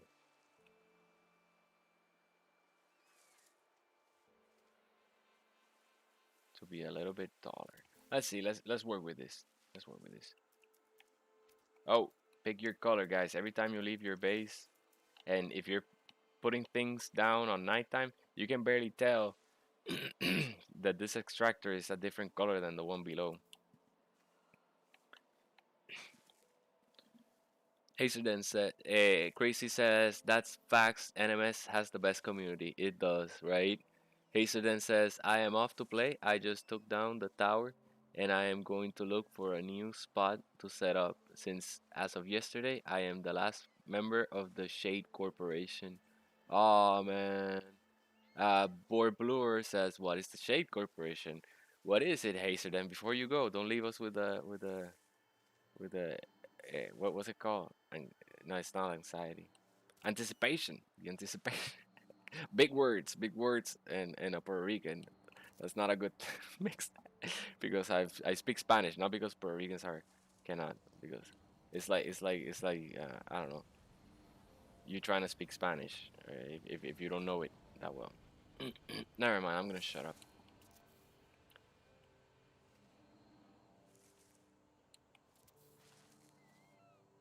Okay, let's put these pink supply depots down. Let's put another layer. We'll connect them afterwards.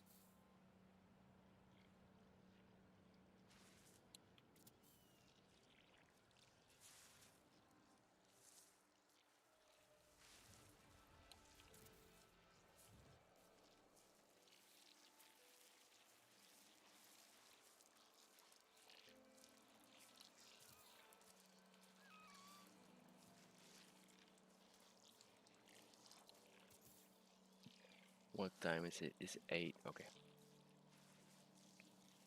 Yeah, I haven't had dinner. Feeling the hunger. We started stream earlier today, which is good. So shortly I'll take a break.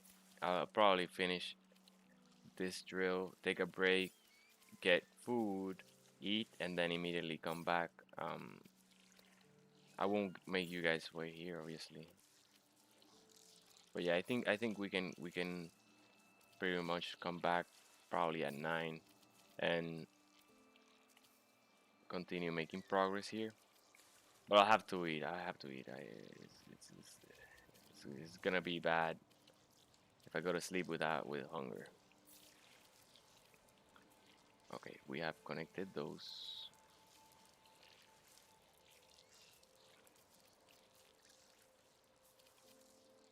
Ah, here it is.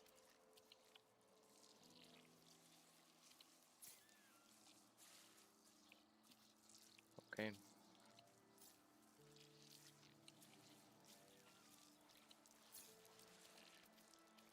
Let me make sure this one is connected. It is. This one to this one. Yep. Now all we have to do is connect these.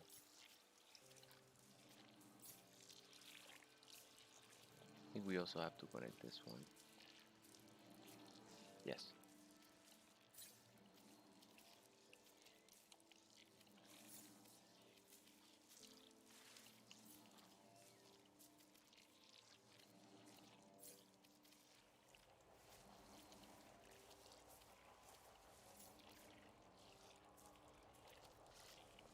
All right.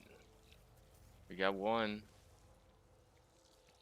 Let's route the power.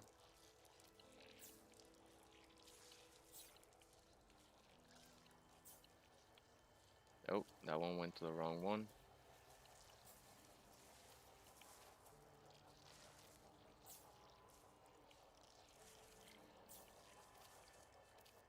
Oh, we still have one more. Chrissy says, so to add you on NMS, I just put that code in the top right corner for the screen. Yes, that is the No Man's Sky universal code. So it doesn't matter which console or PC you're playing on, which type of device, platform. That word is platform. You'll be able to see my bases, join my games, play with us, do community nexus missions, all the good stuff. So that's think about it that we're just one massive multiplayer community, and you guys are always welcome. These are your bases. That's why it's headquarters. Okay. Um. So yeah. Add me. I'll see it and that's it. Yeah. I think you don't even need to wait for me to add it, accept it or anything. It's just add it. Yep. Okay, let's finish the oxygen one because otherwise I'll have to extend all the way from where we did earlier today when I reload later.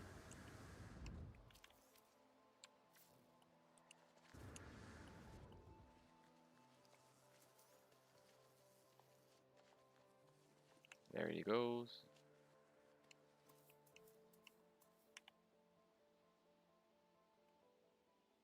And it's right here. It's so close. So close. Okay. Only took one wall to extend.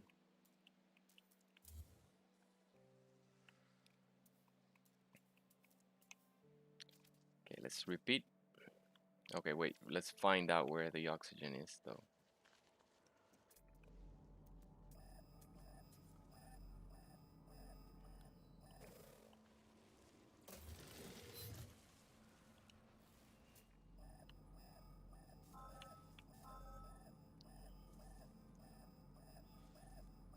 Okay, it's a board says I have added you, but I don't know how to join and go to your universe.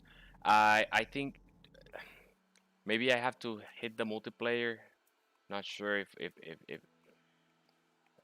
but okay, wait. You should be able to say see multiplayer and say sessions, live sessions. This one right now is a single player one. So I don't know. I think it won't show up in the list, but next one at 9 I'll do that. I'll open so that you can join. Yeah, I should just start them always in multiplayer. That way I don't have to reload in midstream. Sorry guys. I'm still new to this live stream and see exactly how to do the best kind of live stream for No Man's Sky so that you can play multiplayer and all that. But we'll get it. We'll get it right. Okay, let's do it again. Once you know the design you want, the blueprint and the pattern, it's easy. It's way fast. You don't make mistakes. You just place them down the first time.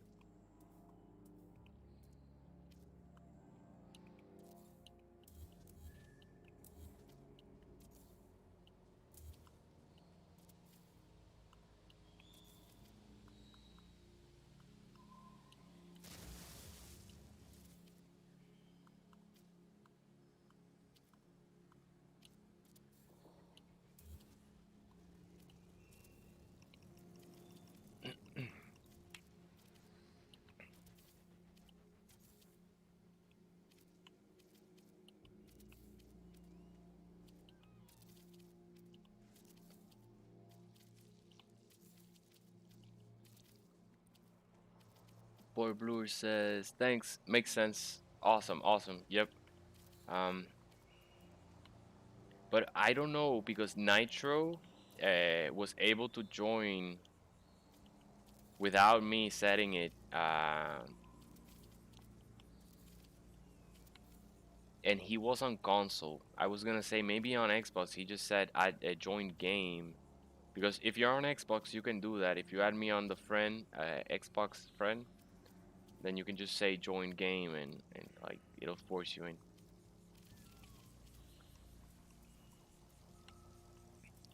Okay, industrial.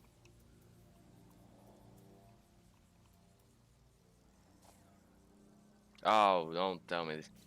No, it's because this guy is far away. I thought we had run out of metal plating already. I was like, what? We're gonna run out of chromatic metal, I think. No, we're gonna run out of metal plating again. Wow, that fast, huh? We ran through 500. I'll probably craft it because if I run out, I'm not gonna travel now.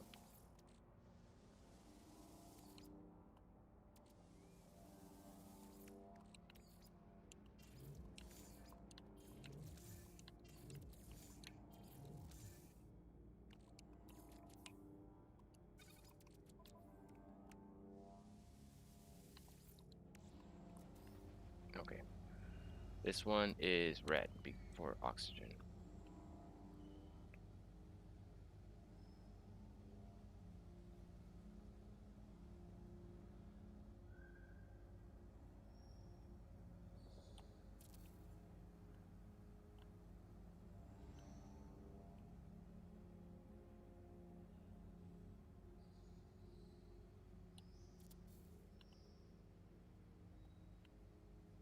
And this one is an A class. So we're gonna get plenty of oxygen. Headquarters will be able to be a place to stack up on. See how much ferrite dust we have. Ferrite dust is easy to find. You can buy 4,000, almost 5,000 from any space station.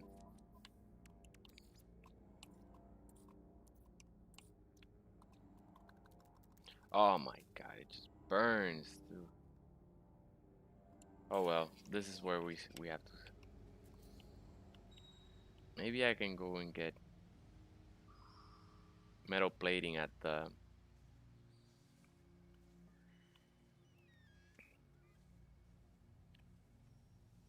planetary archive. Yeah,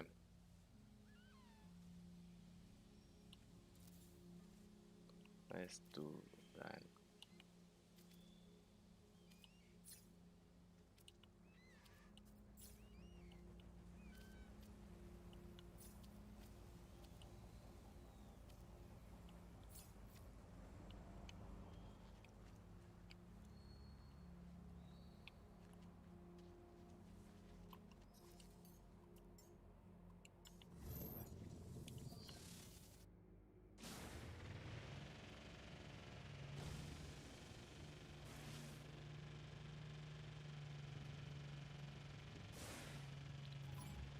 All right, who has metal plating?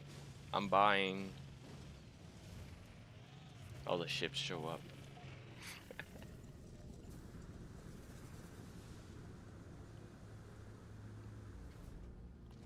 Nice, they did show up.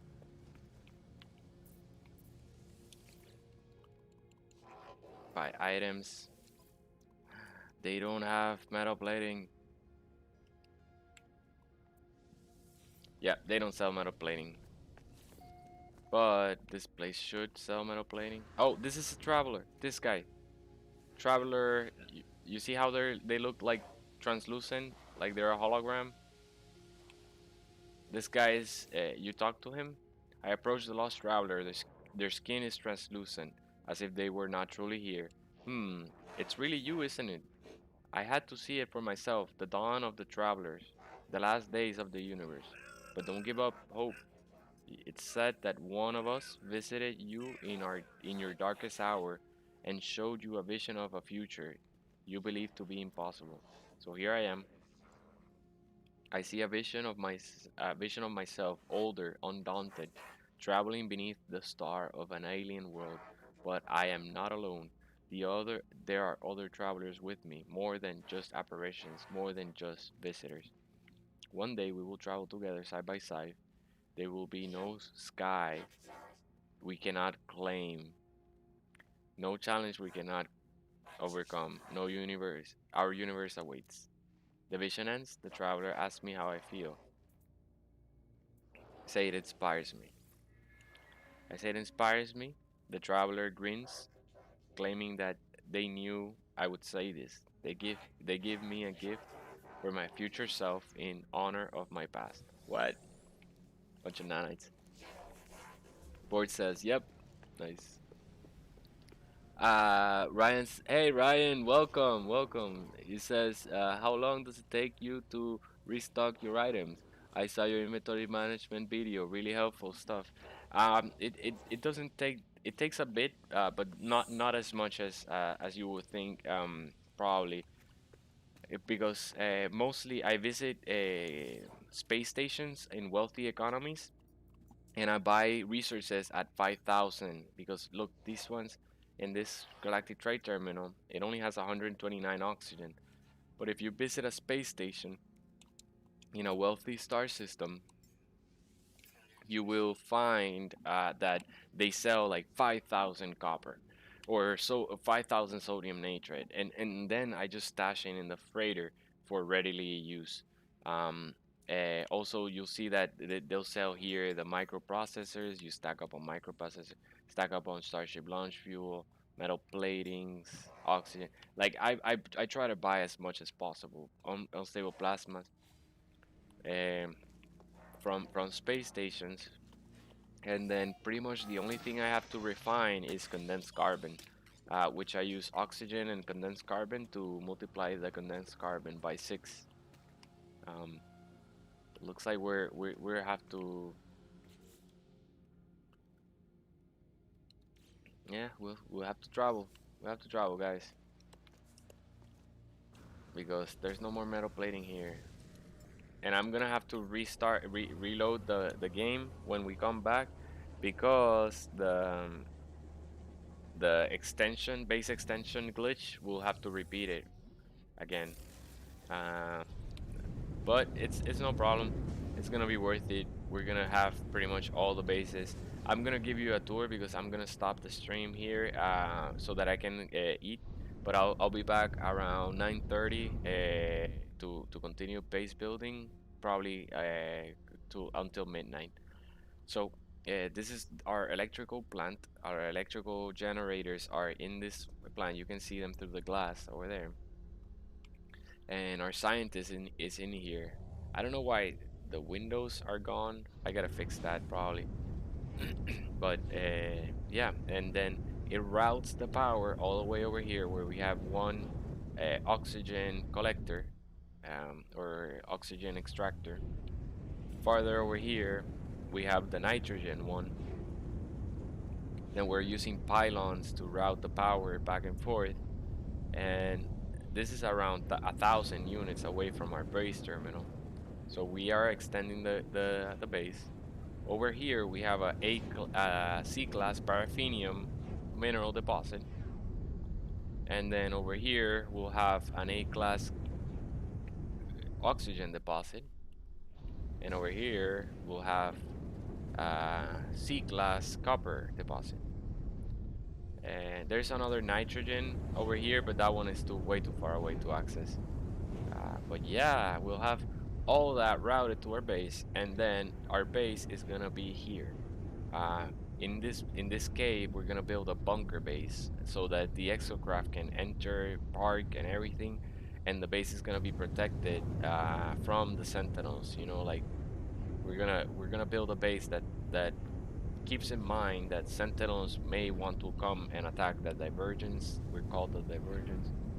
So we're gonna protect it secure. We're gonna build it secure. I mean, but notice this is an entire massive cave system that goes all the way to here, all the way here, and there's an entire lake underneath the cave.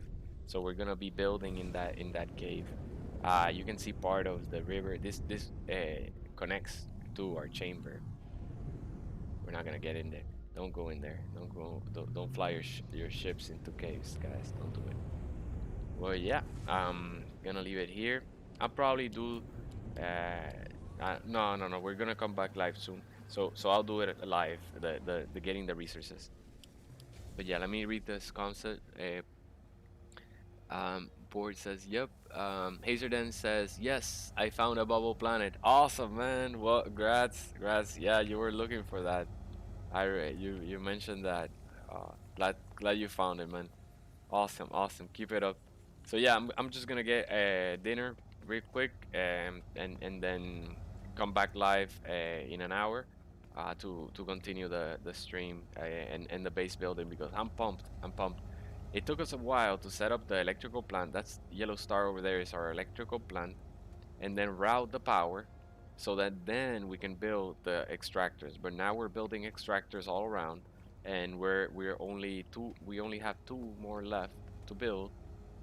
We'll have all the resources here. Let's look at the discovery part, the discovery tab.